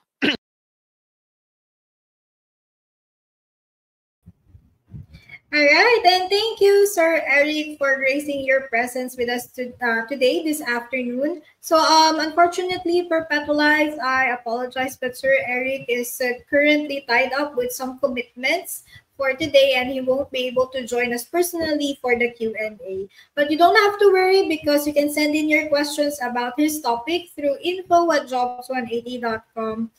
And of course, you can visit our Facebook page at facebook.com/jobs180. And we've got some great takeaways from this session, and we are excited to share with you the things that we learned. So, of course, remember to use the word save not only for your first salary if you're going to do the job hunting. Of course, you need to make sure to save some of your time as well for your well-being and of course your mental health. So a guide for the financial freedom is for you to be able to manage your finances and make sure that you don't leave the end-to-end meet. Okay, make sure that you have enough money for emergencies and other things that you would like to save up for. Like for example, if you're planning to have a travel as soon as you landed the job, so make sure that you save up. Okay, and unnecessary things, quite as well you can like put it into under the 2% option. But I myself, when I started working, I make sure that my first salary is for me to enjoy all of the things that I need or reward myself because I did a great job from graduating and as well as landing a job. So I hope this simple webinar that we are having today provides you great insights and of course tips on how you can manage your finances once you graduate. So again, if you're interested in applying for a position at VXI, visit jobs180.com/VXI to start building your resume link and submit your application. And if you have additional questions, feel free to email us again at info@jobs180.com. So Perpetualites, I hope you're still alive, alert, awake, and enthusiastic to listen because we are down to our last two topics. And for this afternoon, our third speaker will be sharing how to answer interview questions and assertive communication. So she is a graduate with a bachelor's degree in psychology from the University of Perpetual Health System, Dalga, and she started as an intern in Factset under the employee relations team. And now she's a licensed psychometrician and a talent acquisition specialist handling the sales in external and internal hiring. So again, let's all give a virtual round of applause or a virtual heart reaction to our talent acquisition specialist of Factset, Miss Angelica May Tria. Miss Alika, hello, good Hi, afternoon. Lisa. Good afternoon. Please, All right, share my screen. Of course. And I hope our students balitaan lang kita, ma'am, na once na nagtanong po sila for the Q&A, they will get a bonus points to whatever activities na meron po sila sa upcoming week. So again, students, wag po tayo mahiya magtanong later. Alright, so ma'am, your screen is up and good luck. I'll be joining you after the 20 minutes talk for the Q&A. Thank you. So good afternoon, everyone. So I'll be discussing with you, or I'll be discussing the topic about answering interview questions. So here are some of the agenda that we have for today. So magdi-discuss tayo about things to remember before, during, and after the interview, how to answer interview questions, and the possible interview questions that you might encounter once you start attending interviews. Okay, so without further ado, let's proceed already with things to remember before, during, and after the interview. So before the interview, so please take note that the tips listed here are applicable for virtual and on-site interviews. Since meron ng mga companies who are conducting, or since the pandemic, diba, we transition to virtual, and then parang less na yung mga on-site interviews. So if you will be attending virtual and or an on-site interview, hopefully this will be helpful for you. So before the interview, you have to make sure that you will be on time. So at least 15 minutes before your schedule, as mentioned, whether it's either virtual or on-site. So we have to be respectful of each other's time. If you will be late, or if you will be running late, inform your interviewer ahead of time, and then if you can provide the possible reason kung bakit kayo late. Same goes with the interviewers. If they will be running late, they should inform you as well ahead of time, o kaya naman to give you a heads up that they will be running late, so that you can anticipate na why they are not yet in the call, o kaya naman, why are you still not in the office for your on-site interview? So for this one, it is important or on time for your interview. If it's gonna be virtual, at least you can check your surroundings, you can check your equipment, your background, diba? So para nakita mo rin kung okay ba yung lighting, okay ba yung speaker mo, okay ba yung microphone mo. Para before the interview, at least you're all settled. Same goes if you will be attending an on-site interview. At least you can still freshen up, and then you can cool down muna, kasi I believe if it's gonna be an on-site interview, you have to travel from your home to the location of the office. So at least you can cool down, you can relax muna bago kayo tawagin for your interview. And then you also have to dress appropriately. Regardless if it's a virtual or an on-site interview, you have to dress appropriately. It could be something that you're comfortable, confident, but at the same time, presentable. You can wear polo shirts, o kaya naman long sleeves. For girls, you can wear blouse or dress. Just make sure na presentable pa rin. Na even you're confident or you're comfortable with what you're wearing, you still look presentable. Wag naman yung kunwari naka-polo kayo tapos bukas naman yung tatlong botones. So that's not appropriate. That's not appropriate for the interview. Okay? So please take note, interview is a professional setup. So you have to dress appropriately. Okay? And then do your research about the company. So even before you apply, of course, you're doing your research. Diba? Before you submit your application in a certain company, you're checking first their background. You're checking anong klaseng industry pa to. Ano ba yung mga services or product na ino-offer nito. And it's important for you to know the location of the office. Kasi for example, you're currently residing in Las Piñas, and then yung office located siya sa Taguig. Is it something na amendable for you? Is it something na okay sa'yo bumiyahe from Las Piñas to Taguig, or in Taguig to your home? So you have to know the location of the office para hindi rin kayo nabibigla na kapag nalaman nyo kung nasan yung office na parang para sa inyo malayo na pala. So at least from there, before the interview, you know already where it's located and you can set the expectations already. Okay? So it's important that you do your research as well for about the company, kasi that is also being asked during the interview. So later, we will discuss that one. And then you also have to read the job description. It is important that you read the job description. Hindi pwedeng a-attend kayo sa interview nang hindi ninyo naintindihan kung ano yung nakalagay sa job description. May mga cases kasi na tinatanong namin, ano yung what you understand about the role, or when you read the job description, what did you understand based on what is stated there. So you have to share kung ano yung naintindihan mo para we can also add information dun sa mga nabanggit mo. Okay, so it's important that you're prepared para hindi ka na rin, para you can set the expectation na, okay, so ganito yung role, ganito yung mga gagawin, and then you can just clarify with the interviewer if tama ba yung pagkakaintindi mo. So that you can have an additional information about the role.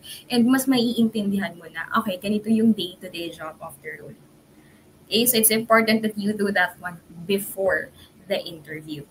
And then you also have to be prepared for personal. When we say personal, it's not anong buong pangalan ng mama mo, anong buong pangalan ng papa mo.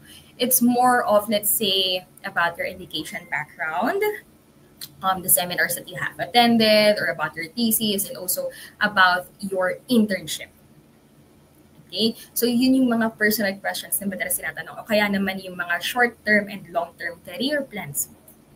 So those are the type of the personal questions na usually dinidiscuss. That's why, as you can see, kapag may mga talk about resumes, it's not highlighted na you have to input a lot of information. Let's say, for example, your religion, your height, your weight, kasi hindi naman siya importante unless you're applying for a position that is requiring for them to know about it.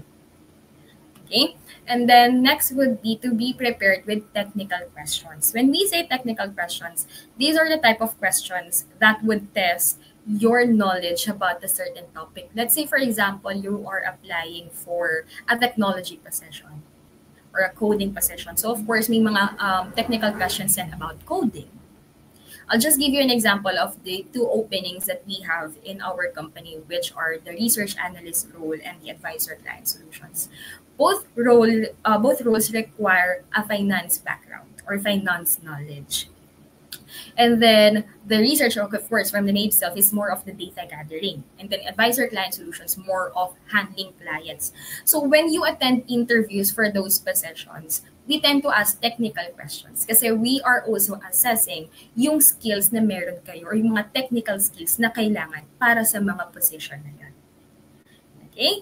And then for the tricky questions, this one, you have to practice this, or this is being asked kasi we need to assess how consistent you will be when you answer questions.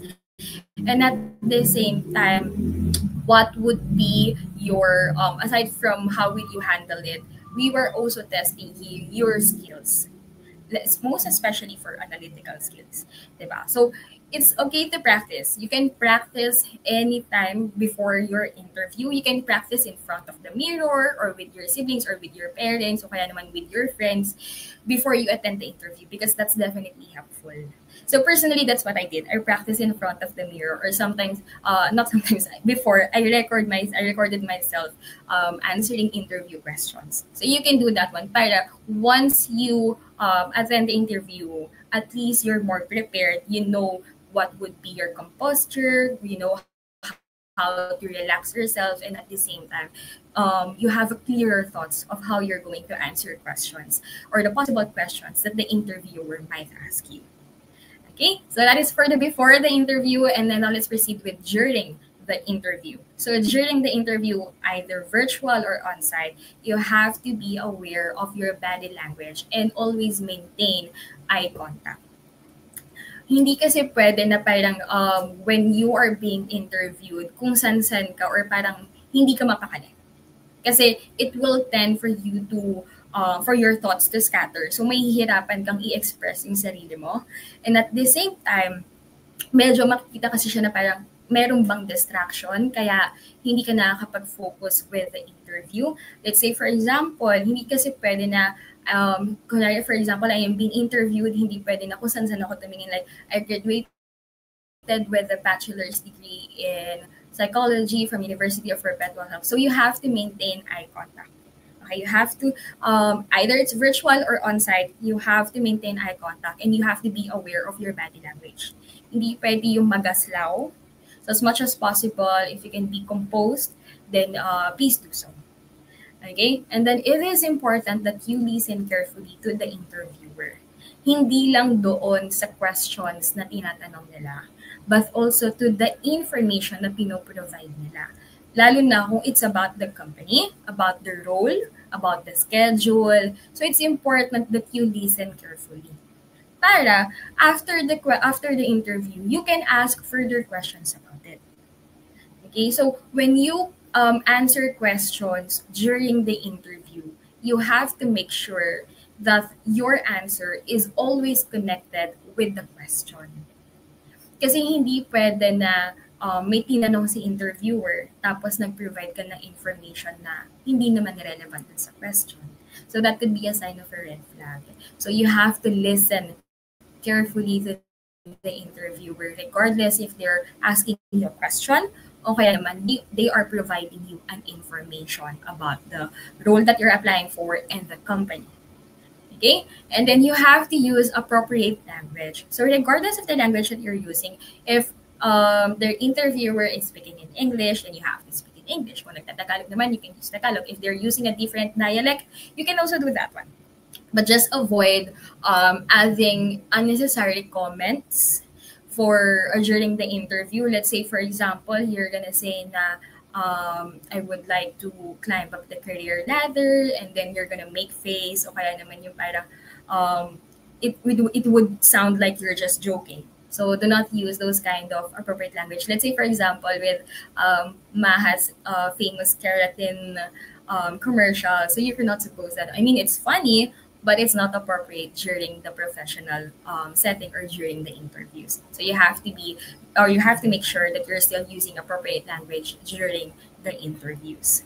And then the next one would be to make sure to sound enthusiastic so they can feel your genuine interest. When we say to sound enthusiastic, it doesn't necessarily mean na parang host level yung energy. We just wanted to feel na you're really interested to learn about the company. You're interested to apply for the position. Because there are candidates na when they apply, parang dama mo sa aura nila and how they answer the questions na parang napilitan lang sila. So please do not be like that. When you're attending interviews, make sure that you will sound enthusiastic, but at the same time, do not overhype your voice, your tone of voice, or kaya naman your energy. Just make sure that it's still professional, but at the same time, we can feel that your interest you have your interest in the role and you're willing to be part of the company. Okay, and then you also have to finish the sentence or question of the interviewer before you answer. If you are familiar with the question, let them finish first. Kasi for example, they ask you, what do you know about the company? Hindi pa nila nasasabi yung word na company pero may sagot ka na. So that's a no-no. Let them finish first kasi baka mamaya akala natin company sasabihin tas yun pala may ibang information na itatanong. Okay, so you have to let them finish first. Same goes with your interviewer. They have to let you finish your answer first before going to another question or before making a follow-up question. Okay? And then last, during the interview would be to leave a good impression. Good impression usually for interviews, I don't think it's difficult to do this one. Kasi when you portray yourself during the interview and how you portray yourself and how you answer questions, that's already leave an impression.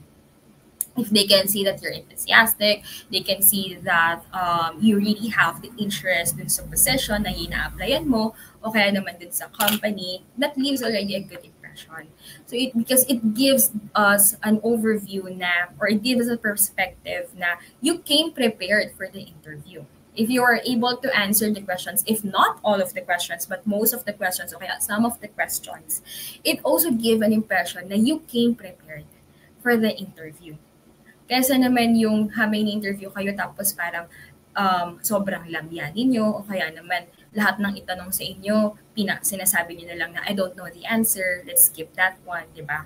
So that's obviously that doesn't leave a good impression. So leaving a good impression during the interview would be how you portray yourself during the interview, how you answer the questions, and at the same time, the energy that you give the energy that you share with the interviewer during the interview.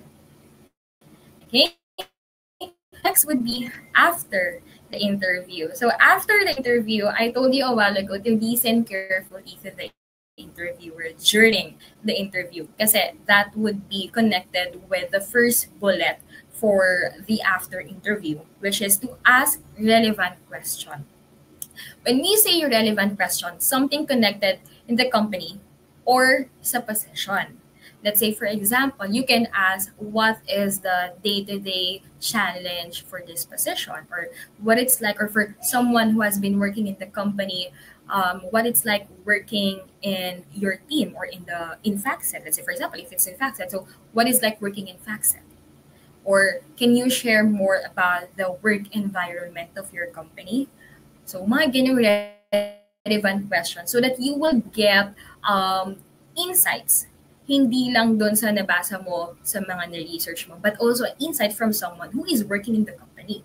So they can share their first-hand experience of the environment, the culture, the mission and vision of the company, and at the same time, the day-to-day challenge of the role that you're applying for.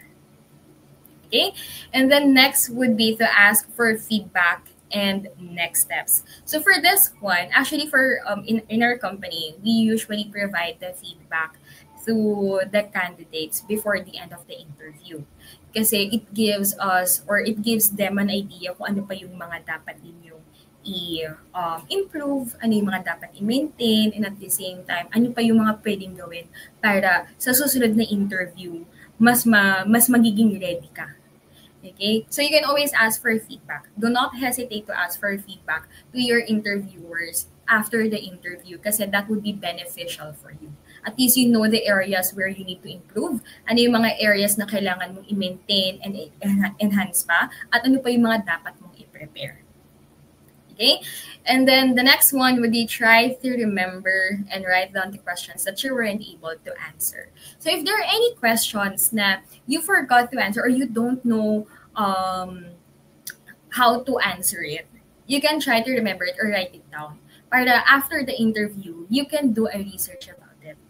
Tapos, sa susunod, at least you're prepared already. You know already how you're going to answer that question and what answer should be given sa mga ganong klase ng tanong.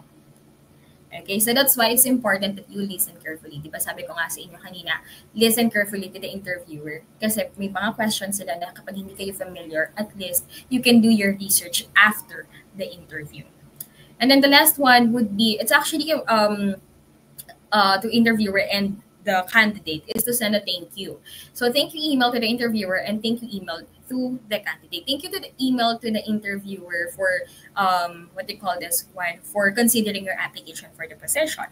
And for the interviewer to thank the candidate for giving time and effort to submit their application and for attending the interview. Okay, so those are some of the things that you have to remember before, during, and after the interview. So let's proceed with how to answer interview questions. So first is you have to be truthful with your answer. Okay, so as much as possible, you have to be honest with your answers. Pero do not overshare naman. When you are being asked of something or a question from the interviewer, provide a sufficient information. Do not overshare. Okay, so be truthful with your answer but do not overshare. Kasi minsan, when we overshare things, hindi na kasi siya relevant dun sa tinatanong sa'yo. So you just be mindful of that one. Be truthful and be mindful of your answer. The next one is to keep your answer brief but do not rush while you're speaking. However, some questions will require you to be elaborative. So this is what I'm telling you a while ago. When you answer question of the interviewer, it could be precise but informative. Pero pwede rin naman na elaborative basta connected siya lagi doon sa tanong. Kasi you cannot give an answer na hindi connected doon sa question because it gives a bad impression na why are you adding information that is not relevant to the question that was given to you. So okay na yun na precise ka with your answer pero malaman, instead of masyadong mahaba yung sagot mo pero wala namang saysay. Okay, so you have to be mindful of your answer. So make it brief as much as possible. Pero yun nga, merong mga questions kasi na will require to be elaborative. Make sure na you will provide sufficient information to the interviewer. Kasi if they see na parang nakukulangan pa sila dun sa sagot mo, they will tend to ask follow-up questions.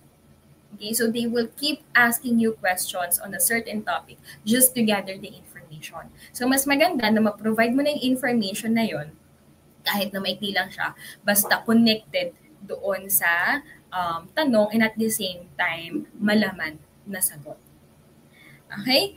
Next, if the question is unclear, ask for clarification. So do not hesitate. If the question is unclear to you, do not hesitate to ask for clarification. We can always paraphrase the question o kaya naman to repeat the question. It's not wrong na mag-ask kayo if they can repeat the question. You would appreciate it if you do that instead of adding information nga. Katulad na sinabi ko kanina, adding information that is not relevant. So, mas maganda na itanong nyo muna kami or kaya naman, for example, to clarify dun sa question, imbes na sasagot ka lang tapos wala namang connection yung sagot mo doon sa tanong. Okay?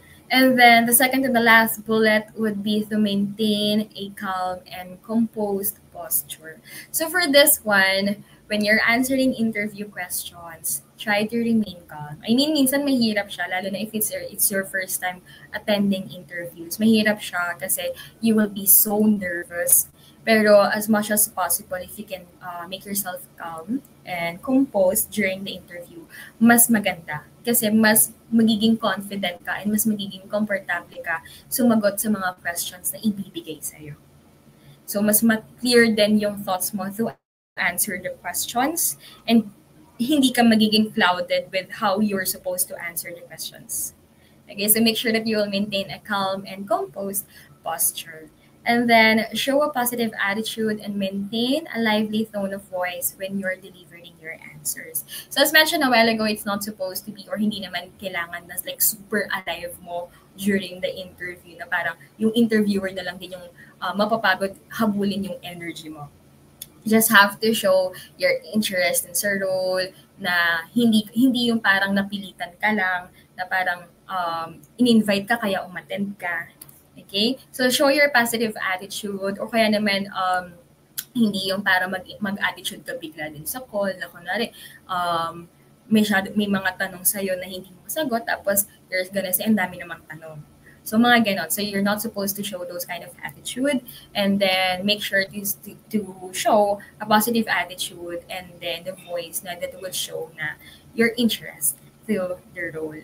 And then, what to say when you don't know the answer. For this one, please be mindful or please keep in mind that when you are not familiar or you don't know how to answer the question, do not say, I don't know the answer, can we skip to the next question? Or I don't know how to answer that one. And then that's just it. That's unprofessional. When I say it, that sounds unprofessional. Diba? So instead of saying those things, instead of saying na I don't know or hindi ko alam or wala akong idea dyan, instead of saying those things, you can say the following bullets.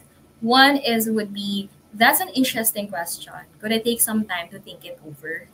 Meaning, you are somehow familiar with the question na binigay sa'yo and you just need some time para makolek yung thoughts mo. So that's a good thing to answer this type of question. Para mas na-analyze mo kung paano yung dapat mong gawin. O kaya naman you can say, the term is new to me, I will research it after the interview. This is also connected with what we have discussed a while ago about after the interview when you do your, when to try to remember or to write down yung mga question na hindi nasagot. So you do your research. Para sa next interview, you're more prepared, you know what to answer. Okay? O kaya naman, you can say, I haven't dealt with a situation like that before, but I would start by asking these questions. So in this part, you are assessing of the situation. Even if you haven't encountered that one before, you are assessing yourself. O kaya naman, nilalagay mo yung sarili mo dun sa situation na yun. Na, what if ako yung nandun sa position na yun? Paano ko i-handle yung ganung scenario? Okay? So those are some of the things that you can say when you don't know the answer. Again, do not say, I don't know the answer, let's skip to the next question, or hindi ko alam yan, wala akong alam sa sagot na yan, or wala akong alam sa tanong na yan, o kaya naman, hindi ko masasagot yung tanong na yan. Okay? You can say these things when you're not familiar with it because that would sound more professional and that would show na you have this kind of a professional attitude. Okay, so that is for how to answer interview questions and what to say when you don't know the answer. So with this one, let's now proceed with the possible interview questions. So for those who are in the call who will be graduating soon and will be starting off their career, so here are some of the basic questions that are usually asked for fresh grads. So I have here some basic questions, then later some behavioral or situational questions and how you should answer it. So when you are asked, how did you hear about this position? Or just to confirm, where did you find out about our openings? So when they ask you or when the interviewer asks you about this, keep in mind that they're asking about your source or the job tool or the platform that where you submitted your application o kaya naman kung saan mo nalaman yung position na yun. If it is someone from an employee who is working in that company, you can say that one. If it is, for example, for a certain tool, you can actually say that one. Let's say, for example, we asked you, how did you hear about this position? You can say, I heard about this position when Factset had, or when Factset attended an event from a Jobs 180 event. They did a talk in our university. So the tool there, or when you heard about it, when you, or for example, we ask you this question, the tool or the platform that you heard or where you heard about our position or about our company is through the Jobs 180. Okay, o kaya naman you can say, I saw the posting or I saw the openings through the Jobs 180 portal. Okay, so that's how you answer this one. When we ask you, how did you hear about this position, you mention kung ano yung mga tool or platform o kaya naman kung sino yung mga nag-mention sa inyo ng position na yun. And how did you apply for it? Or where did you apply, rather, for it? Okay, and then if you are asked if you have other applications outside their company, you have to be honest with this one, and we're not gonna take it against you. So the reason why this is being asked, because this will also be our information. Let's say, for example, if the company is it the same as industry as ours, or ano ba yung mga tawag dito, yung information about that company that would actually make you consider our company. So for this one, if the recruiter sees a potential in you, they will endorse you to the hiring manager right away. So you have to be honest, pero it's not always the case na kapag meron kang other application with other companies, i-endorse ka agad to the next level or to the hiring manager. We will still have to undergo the process, let's say, for example, with the online exam and then HR interview. If you pass those things, then you will be endorsed to the hiring manager. Okay, so again, when you're being asked of this kind of question, you just have to be honest, and we're not going to use it against you naman. Okay, next would be, I think this one is the most controversial one, I think. But what are your salary expectations?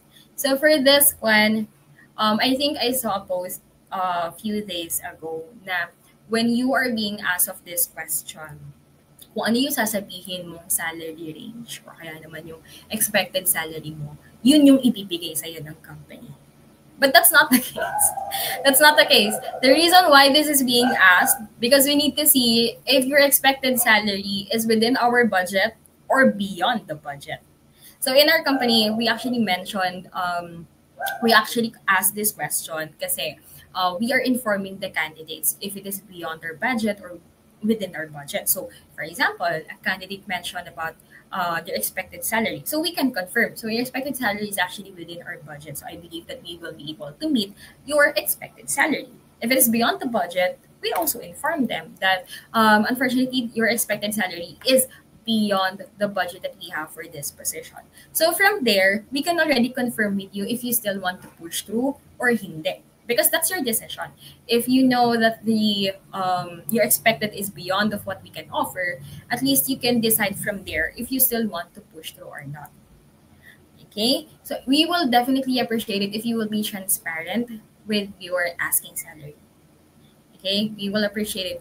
But make sure that you've done your research. So for this one, when you do your research kasi, it is available already in the market. Now, for example, for a certain position, ganito yung salary range niya. or for the certain position, ganito yung salary range. So, when you're applying for a certain role, you can check kung ano ba yung figures, ano ba yung salary range for that position in the market para you can set your expectation already. Okay? So, that is for the salary expectations. So, the reason why it's being asked because we wanted to know if it is within our budget or beyond the budget, and at the same time, it is for us to inform you ahead of time if it is within or not. It is not because kung ano yung sasabihin yung expected salary, yun yung ibibigay ni company. Okay? So that is for the salary expectations. And next would be, are you willing to work on site and on a shifting schedule? How about rendering overtime and working on holiday? So for this one, you can be honest. Actually, you can be honest on this one.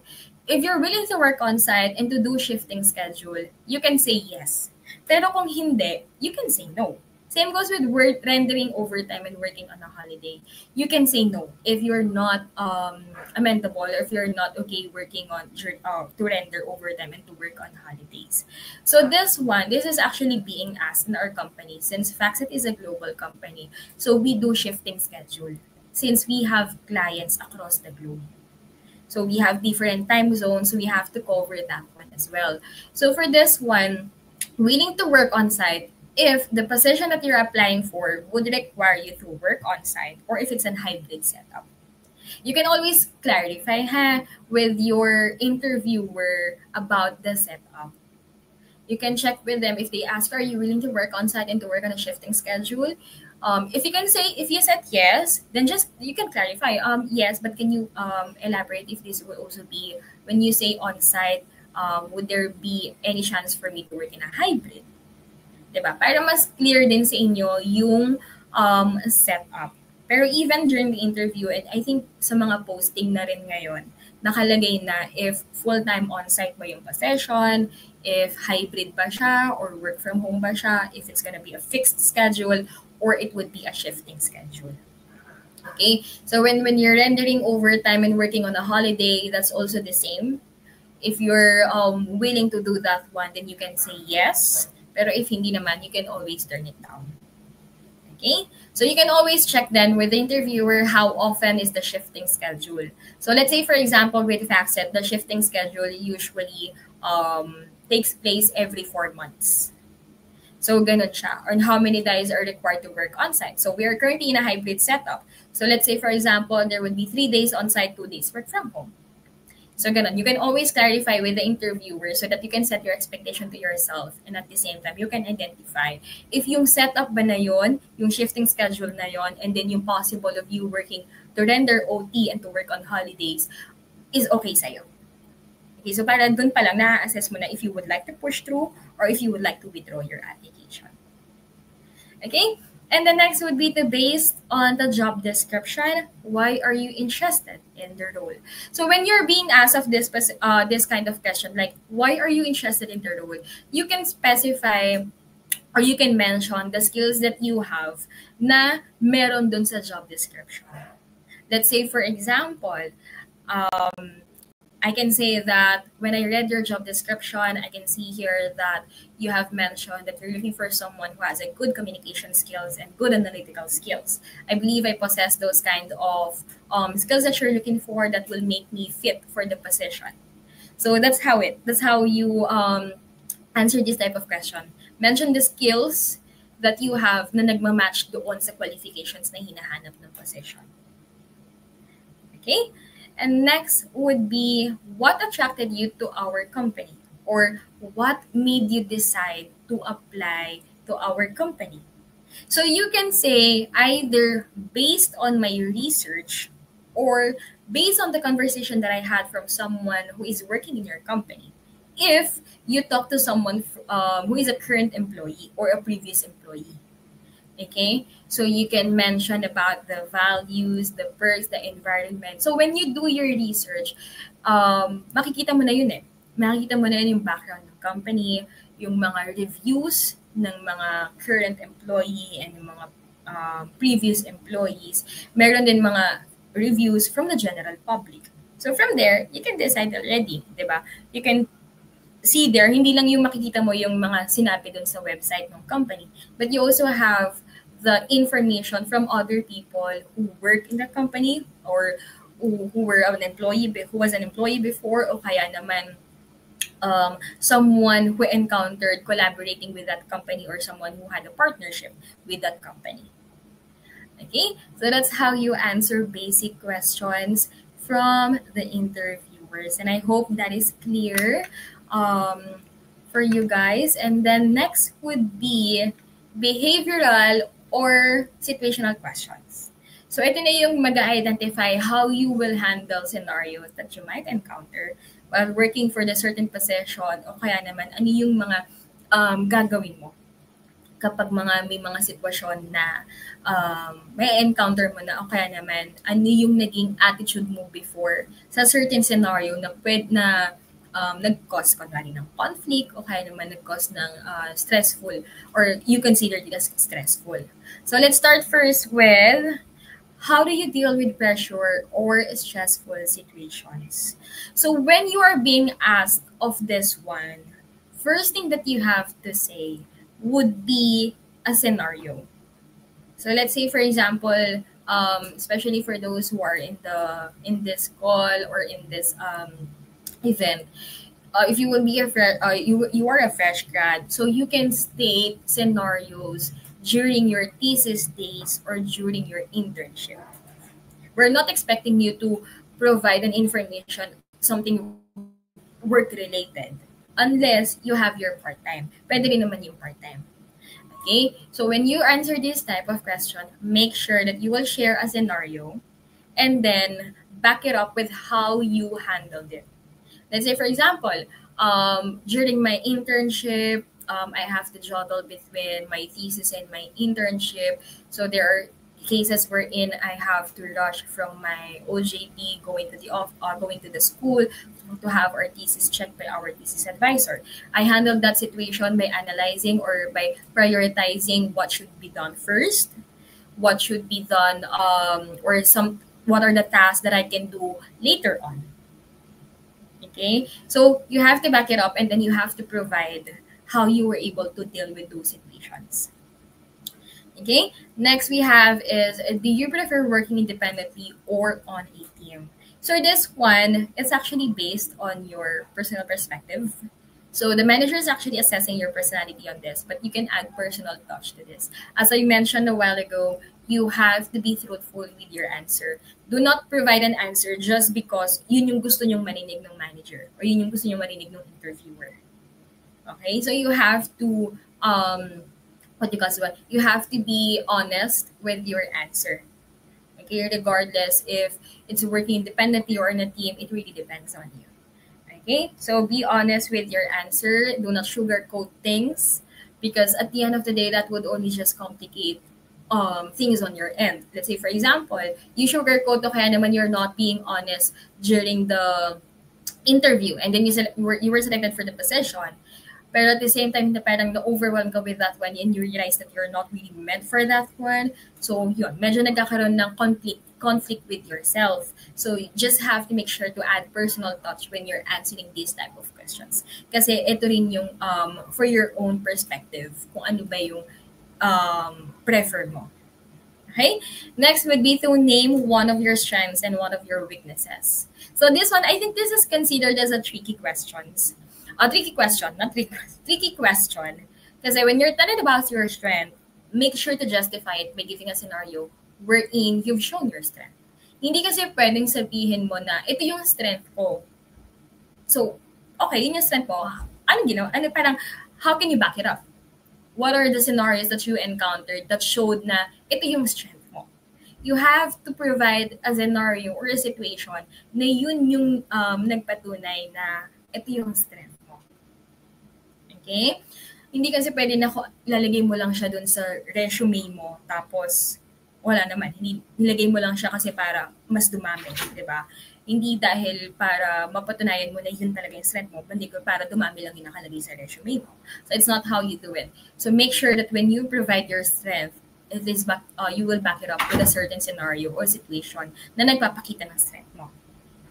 For the weakness, for this one, This is something that you can turn into a positive. So let's say this is what do you call this one? When you answer or when you provide a weakness, make sure na you consider this as your weakness. Pero once the interviewer heard it, it could be your asset in the company. Okay? So you cannot actually say na my weakness is that when I am given new tasks, I tend to feel overwhelmed. Okay? So, it gives an impression na what if bigyan ka namin ng project once you're in the company or once you've been in the company, let's say for 6 months, and then we have provided you a project, will you feel overwhelmed because you're not yet familiar with it? O kaya naman it's a new project for you or a new task for you? Okay, so you cannot say that one. You cannot say literal weakness. Okay, hindi ka pwedeng magsabi ng literal na weakness mo dito. You can say na I think you can actually say na what I usually do is that when I'm finishing a task, I make sure that I finish it first or I accomplish it first before moving to the other task. Something like that. Okay, so do not provide a weakness na literal na weakness talaga. Kasi that would be a disadvantage. Let's say for yun nga, na you feel overwhelmed kapag may mga bagong case o may mga bagong task na binibigay sa'yo. So that is really a weakness, and that is not beneficial for your role, or that would not be your asset once na mag-work ka doon sa position na ina-applyan mo or doon sa company na ina-applyan mo. Make sure that once you provide a weakness, it is something that you can still turn into positive. Na for you, it is a weakness, pero you'd still be your asset kapag nag-start ka na or kapag nag-work ka na doon sa role na yan. Okay, so that is for the strengths and weaknesses. And then, how do you deal with a conflict with a coworker? So always remember that you don't want to start a conflict with your team. So let them know that you will tell your manager immediately if you feel something is going on. Pag tinanong to during your interview, you cannot say, aabangan mo siya sa lobby at doon kayo magbabangayan. You cannot say na kapag kapag nag-start na yung shift niya, dun ko siya aaway. You cannot say that one. That's very unprofessional. So for this one, once you have a conflict with your coworker, inform right away your manager. Deal it internally. Kung hindi man siya ma-deal with your manager, you can always reach out to HR. Okay? So that's how you deal a conflict with the coworker. Involve your manager. If you cannot resolve it na kayong dalawa lang, involve your manager. If hindi kaya ni manager, involve the HR. Okay? Hindi pwedeng gagawa tayo ng dahas just to solve the conflict with your coworker. Okay? And next would be, what is your edge over the applicants? Or the famous question, why should we hire you? So for this one, when you are being asked of this question, think of the skills that you have acquired when you were in college. Think of the talents that you have or the traits that you have na nakuha mo during your internship or na-discover mo during internship na, pag nag-start pala ako ng career ko, ganito yung ganito yung skills na matutunan ko, kaya naman ganito yung trait na mapapakita ko. So show them your eagerness and genuine interest in the company. So aside from showing them your interest in the company, you also have to share the skills na na-acquire mo and yung mga possible skills na mako-contribute mo to the role. Okay? And then last would be, what are your short-term and long-term career plans? So take note of this one, career plans, meaning something that you envision yourself for your career. A short-term plan is 1 to 3 years from now. The long-term plan is 5 years and above. Let's say, for example, I asked this question or you are being asked of this question, what are your short-term and long-term career plans? You can share, my short-term career plan is to be hired in the company to learn new skills and to enhance the skills that I have acquired during college and be a contribution, provide a contribution to the company. When we say contribution, not monetary contribution, but something that that's your skills. You will contribute your skills and the knowledge that you have acquired during your school years. And then 5 years from now, I can see myself mentoring people or training people. I can see myself climbing the career ladder, or I can see myself taking more responsibilities from what I can from what I'm doing now. Okay, so when you answer this question, think of your career. Please do not say, let's say, for example, short-term plan is to be financially stable. I mean, I know everyone, we all want to be financially stable, but that's not in line with your short-term career plan. And then when we ask for the long-term career plan, you cannot say, I'm planning 5 years from now, I'm planning to buy a house and lot, or I'm planning to buy a car. Those are not career plans. Those are personal plans. Okay? So when you answer this question, be mindful, or keep in mind that you're envisioning here your career path 1 to 5 years or above from now. Because it's the short term, which is 1 to 3 years from now, ano ba nakikita mo sa position mo, or ano ba nakikita mo sa career mo 1 to 3 years from now. And then the long-term career plan would be, ano ba yung nakikita mo sa career mo 5 years from now. Okay? So those are how you answer behavioral and situational questions. So with that one, I think we're almost end. So I'm just gonna run through with this one. If you will be applying in Factset and we ask you, what do you know about the company, or what do you know about Factset? So you can actually say Factset is a fintech industry or financial and technology industry, and they are the leading provider of financial information to their clients across the globe.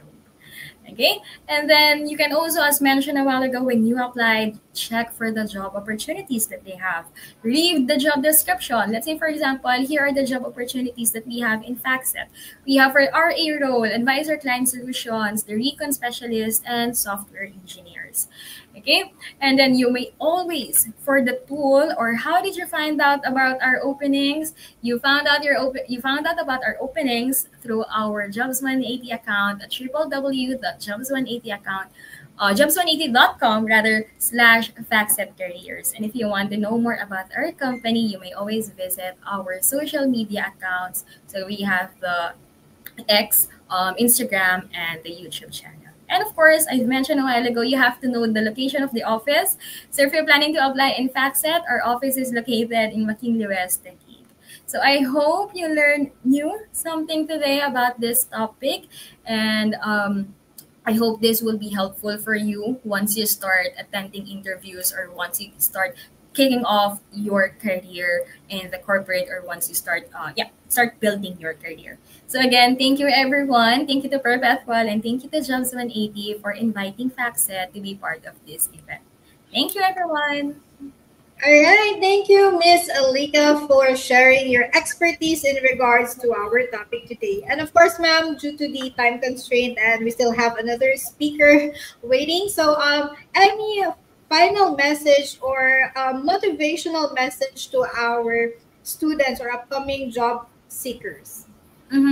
Yes, I think the motivational would be, do not feel overwhelmed with the questions that we will be asked to you, and always be prepared. And at the same time, do not underestimate yourself. From everyone else, you know yourself. You know your capabilities. You know kung paano kayo, or kung ano yung mga skills and traits that you have. So you just have to embody that one. You have to be more confident. Try to work on with those skills that would be beneficial for you once you start your career with your chosen company. So you just really have to believe in yourself. I mean, it's really cliche, pero believe in yourself that you can do it. You just really have to be more confident, and at the same time, good luck on your career. All right, and thank you so much for that very insightful and warm motivational talk, Miss Alika. And of course, Perpetualites, if you want to meet Miss Lika at Factset and you want to visit her, you can send in your application through www.jobs180.com/FactsetCareers to start building your resume link. And of course, you can also visit us at www.jobs180.com to register for free. And of course, as we approach our final discussion for today, please stay with us until the end to secure your final attendance. And so I won't keep you waiting. Let me introduce our fourth speaker.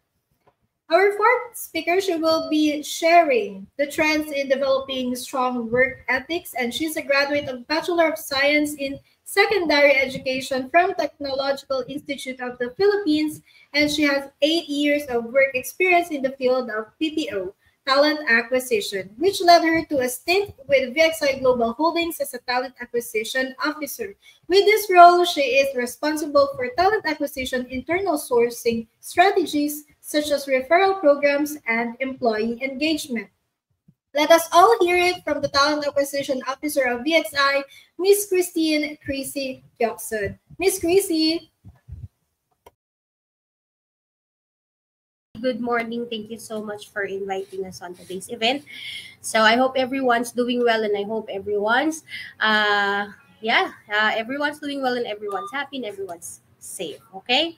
Now the topic aside for me today will be developing strong work ethics. Okay. So I think yung today's topic is a combo of how will you be able to get the job. Kasi kanina it's about the interviews. Now the topic is related on how will you, if in case you get the job, how will you be able to sustain, keeping your job for a long time. And this is the answer to that. You have to develop strong work ethics. Now, ano po ba yung work ethics? There are so many things that we can associate it with. There's professionalism, there's attitude, there's value, how about responsibility? So there are so many words that can be associated with work ethics. Pero I think it would be better if we would be identifying those two words separately. So first is work. So when you say work, it's an activity that the person engages in a regular basis, and it's for a purpose of livelihood. Okay. Now, of course, it's fun if your work is if your work is like play, like you're doing something that you like, and in return you get to earn from it. All right. So at the end of the day, of course, when you do the work, it's a sustained physical and mental effort to overcome an obstacle or achieve an objective result. So you will be able to identify if during the task that you are performing, you have succeeded or you have not succeeded, things like this. So that's work, okay? It's actually a commitment as well, okay? And another word, ethics, ano naman po yun? It's actually the rules provided by external sources such as codes of conduct in workplaces, or in sa religion, it's like it's the principles on how are you supposed to be how are you expected to behave, right? Now, if you combine them together, work ethics is actually composed of so many things, okay? Now, what are these things on how you can develop a strong work ethics? So, ibig sabihin, yung work mo, yung regular commitment mo to do something that will support your livelihood, you have to coordinate it with good behavior, all right? And how are you expected to deliver your tasks? Now, of course, it's important for you to develop strong work ethics because to be successful in your career, you must possess both strong occupational skills and good work ethics. And here are several ways on how you can do it. So first and foremost, attendance. You are required to be present. It's of course important kasi you would not be able to be successful in a career if you are not attending, okay? If you are not coming to work on time. 80% of success is showing up. And of course, good attendance is needed. You have to be there. You have to begin and end work as expected. So if you are expected to be at the office at 8 o'clock, then you arrive 7:50 or 7:45 before your work starts. Hindi po porket 8 a.m. yung start, talagang nagkukumahog ka, no? 8:01 nandun ka. That's still, that's not displaying good work ethic. Kailangan you have to be there at least a few minutes before your shift starts and finish work as expected. Because as you know, like I said, it's a commitment. Hindi pwedeng pagod na po ako ng 12 o'clock I'm going home na. So you have to end work as well, time that you are expected. So there. So number 1 is attendance. napakaraming, parang sa class, 'di ba? When you go to school, when you attend your classes, there are so many opportunities you miss when you don't attend your classes. Right? So it's the same with work. So meron kang mga skills na hindi matututunan, and at the same time, it will also affect your team. If you are working alongside a team, of course, mahihirapan yung team mo kasi you are important as part of the team and you're not showing up. So meaning, what is expected from you will have to be divided and carried by with the other teammates. So, 'di ba? So, it's not good. It's not good to display that kind of behavior. Dapat when you are expected to go to work, right? And remember, when you go, before you get a job, you go through job interviews, you groom, you're anxious, you answer questions, you complete your requirements. Tapos pag nandun ka na sa job, I don't think it's right for you to just be absent after all those effort that you have exerted to get it, right? Okay, so that's one. Second is character. So there are so many things that that make up a good character. So one is loyalty. Okay, first is loyalty. All employees are ambassador. You become an ambassador or a salespeople of the company. Okay? So ibig sabihin po niyan, alam mo yon, if say for example you are working in a clothes industry or in a company that makes clothes, okay, so you become the ambassador of your company, 'di ba? We have to be loyal. Hindi pwedeng bubulungan mo yung customer doon tayo sa kabilang brand. Sa totoo lang, mas maganda doon eh. You have to be loyal. You have to know what are the good points of your product. Okay? Honesty. Okay. Never lie on your application. Huwag po tayong gumawa ng mga work experience na hindi naman totoo. Never lie on your timesheet. Huwag po tayong what do you call this? Huwag po tayong magsinungaling tungkol sa ating timekeeping, no? Sa VXI, that's a grave offense. That's terminable. Have to be honest. If you're gonna be late, you have to tell your superior. Hindi pwede yung you get there, you're late, and you just act like nothing happened, no? Never cheat on your customers, associates, and employers. So, what do you mean never cheat? Never cheat, meaning huwag po tayong, alam mo yon, kung halimbawa yung ating product is ito ang halaga, then let's do it for that halaga. Hindi siya pwedeng magbago. Okay? Initiative means that you have to be motivated, enthusiastic, and you have to be hardworking and industrious. Hindi pwede po yung pagdating mo sa office, ikaw ay nakasandal lang at ikaw ay tamad na gawin yung task. You have to be motivated. Of course, you have to be enthusiastic in doing it because if you are, you create a better output. Dependability, be trustworthy and reliable, and you support the other members of the team. And when you say be trustworthy and reliable, if they expect you, say for example, you're given a task and you are expected to deliver it on Friday, then you deliver it on Friday because other people are depending on your completion, di ba? Para din kahit papano yung susunod na hawak ng task, alam niya na kung paano yung gagawin. And you gave it on time para hindi rin nadidelay yung project.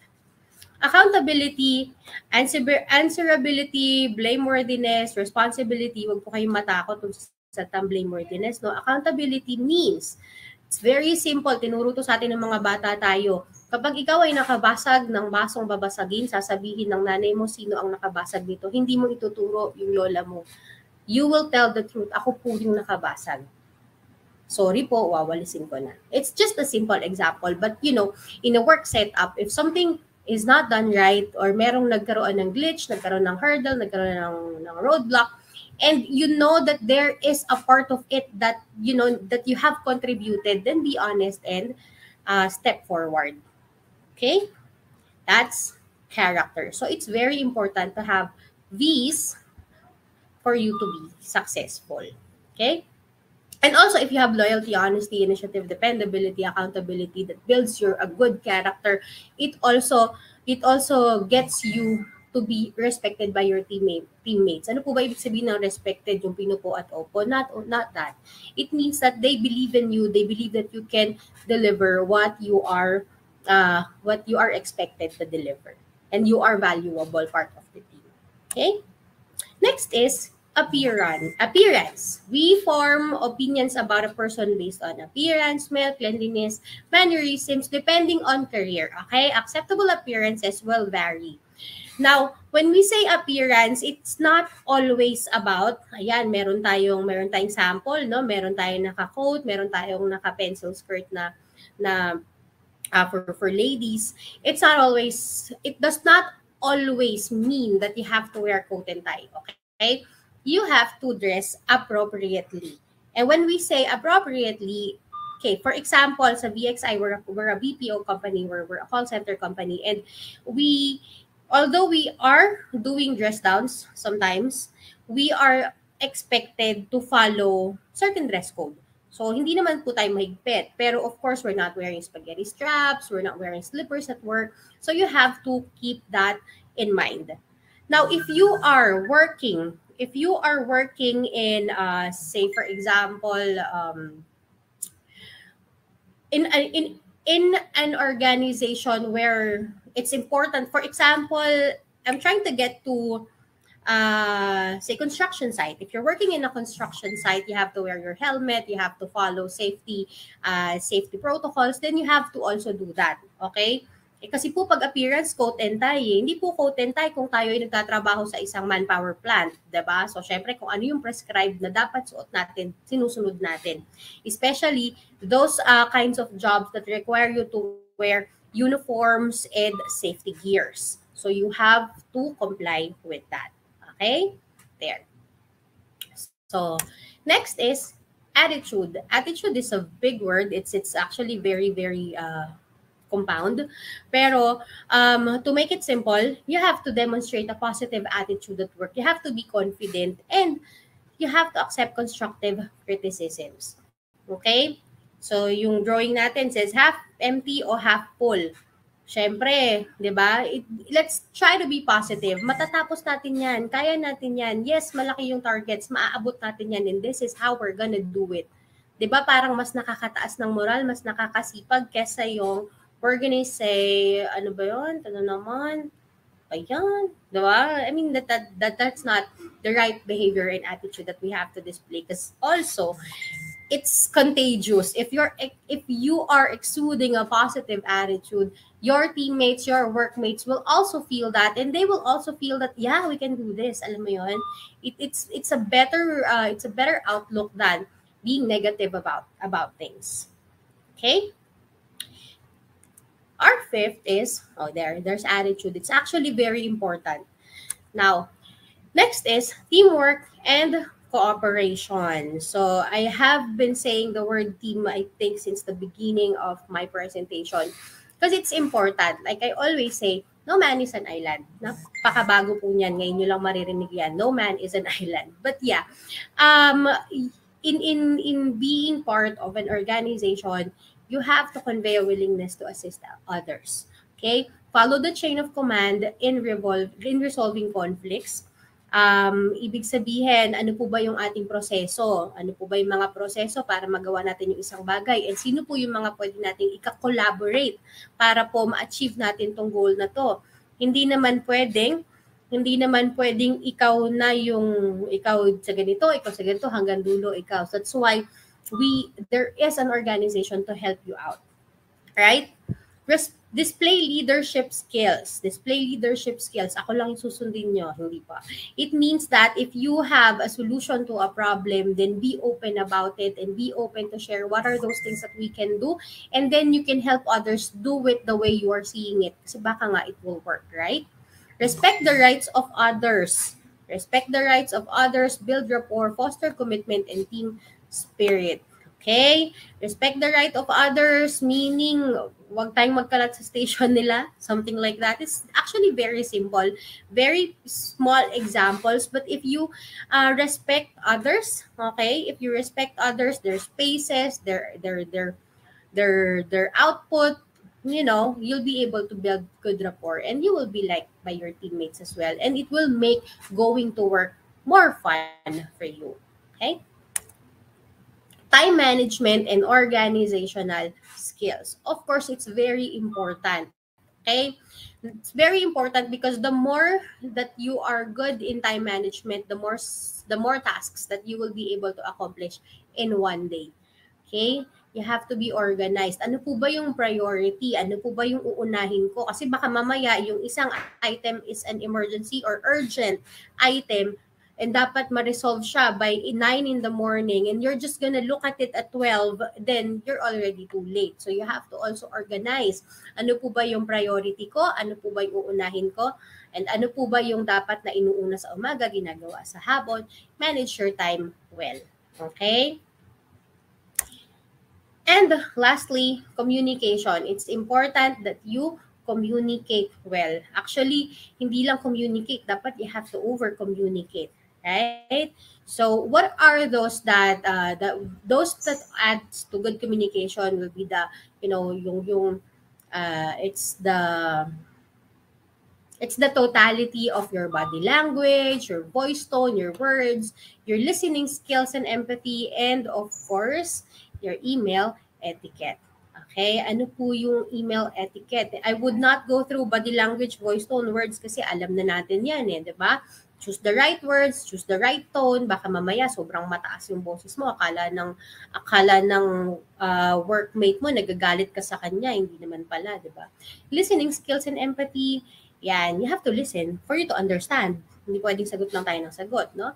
And email etiquette. When we say email etiquette, be polite in your emails. Be polite, which means that, but be polite, at least have a greeting, and then make your messages short but concise para hindi na kailangan yung 3 paragraphs only to say that you are gonna send this file for them to check. Alam niyo yan. So it's something that you learn by doing it and by experience. Okay? So these things, all these things that we have discussed, if you will be able to enhance them as you go through your first employment and as you go through the years and your experiences, you'll be able to grow these skills. And if you will be able to do that, of course, madaling-madali na lang sa atin maging successful. Okay? Now, that is the end of my presentation. All right, and thank you, Miss Crissy, for sharing your expertise in regards to the topic that has been discussed today. So, Perpetualites, I do apologize once again, but Miss Crissy and Sir Eric is currently not be joining us for the Q&A session due to work-related commitments. And of course, you don't have to worry. You can send in your questions and any clarifications about the topic developing strong work ethics through info@jobs180.com or visit our Facebook page at facebook.com/jobs180. And of course, if you wanted to visit VXI and meet Miss Crissy and Sir Eric, you can send in your application at jobs180.com/VXI.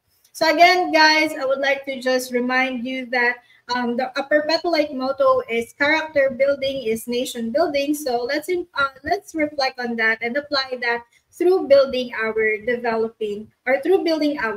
good work ethic. So again, we have already topped up all the topics that needs to be discussed today. And honestly, I can say that if this were my first time attending a webinar like this, it would be incredibly helpful in my job search. And I would like to thank our audience for joining us today, and we hope you gain valuable insights for your career journey and enjoy this session. And again, if you have additional clarifications or any questions, you can just visit our social media handles. We are all around those handles such as Facebook, Instagram, X or Twitter, and of course, we are available in TikTok as well. So to officially close the session, may we invite the Junior High School Guidance Associate and Psychometrician, Miss Margaret V. Marcelo, to give the closing remarks.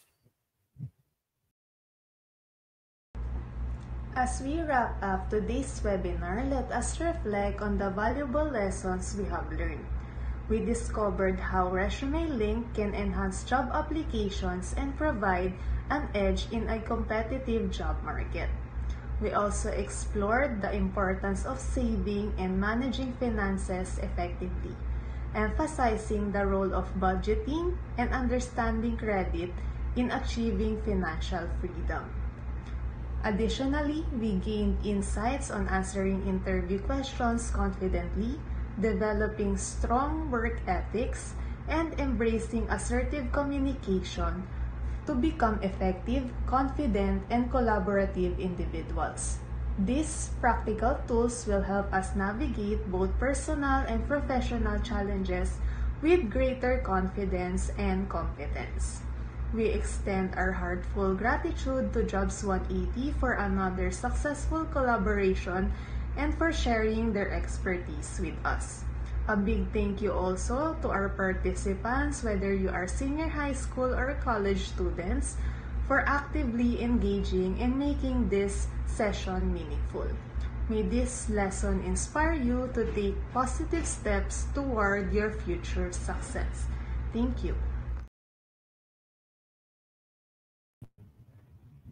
And thank you, Miss Margaret, for gracing us with your presence and extending that closing remark to our Perpetualite students. And we also would like to extend our heartfelt gratitude to University of Perpetual Health System Jonelta Manila Campus and the Guidance Counseling Office, especially to Miss Aliza Perez for their hard work and coordination in making this event a success. Your dedication has been instrumental, and we truly appreciate everything you've done. So let's wrap up our discussion, Perpetualites. And again, thank you so much for joining me for today's session. And don't forget to mark your attendance. So simply scan the QR code or click the link in the comment section.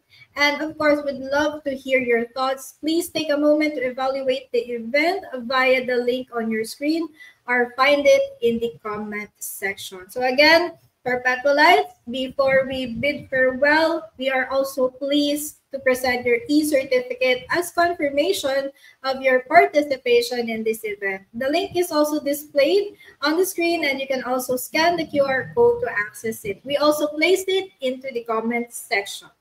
And thank you so much again and again for attending and staying with us throughout this event. And stay tuned for our upcoming webinars. And don't forget to check our Facebook page and join our future sessions. And Jobs 180 is also looking for new team members. And if you're interested, browse our job openings and submit your resume link at www.jobs180.com or email us at info@jobs180.com. And in closing, remember that your career is a journey and each day is an opportunity to move closer to your goals. Keep learning, stay resilient, and follow your passion. Thank you again for joining us, and I wish you the best on your career path to success. Our program has now concluded. I'm Tisha Arceo, your host and UPHSD Alumna Las Piñas Campus. And I'd like to leave you with this thought. When life gets tough, remember that coffee is like a warm hug in a mug. We look forward to seeing you again soon. Happy weekend, people.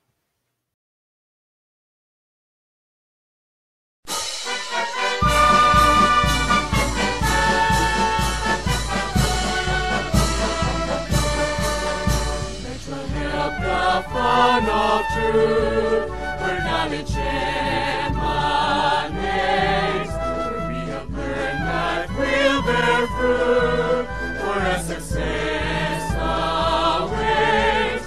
The children here will sing for thee, we raise our voices, sing, we shout and cheer in unity for alma mater.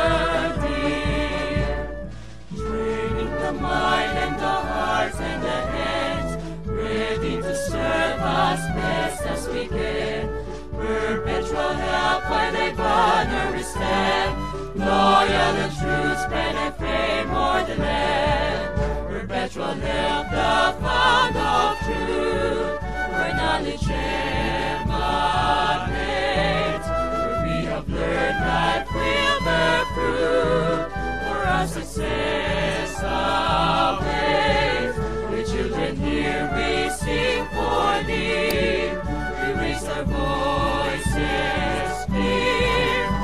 shout and cheer in unity for alma mater dear, for alma mater dear, alma mater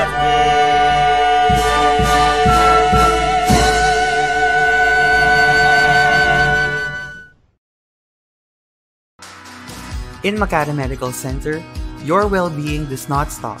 We promote a healthy normal by complying with 100% safety protocols in our facilities. With world-class service and operational excellence, we ensure that Makati Med meets the global healthcare standards of JCI. No matter the nature of your visit, your health is our priority. So you are always safe in Makati Med, the hospital with a heart.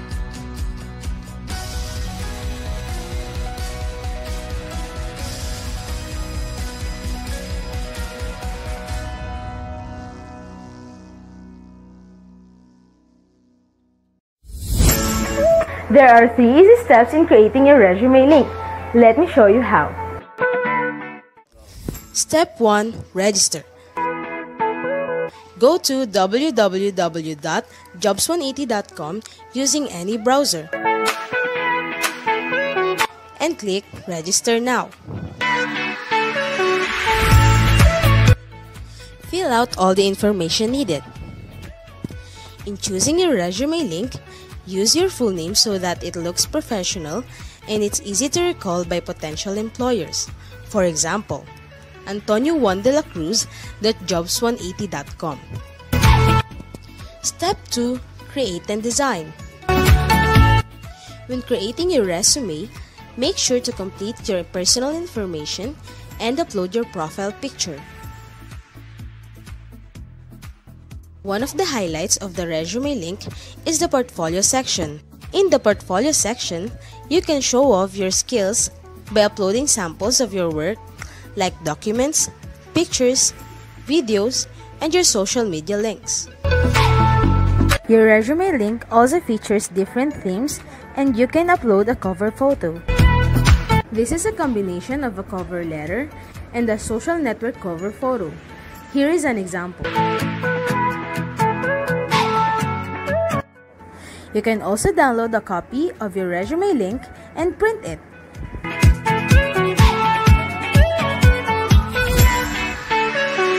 Step 3. Apply for a job. There are many ways to apply with your resume link.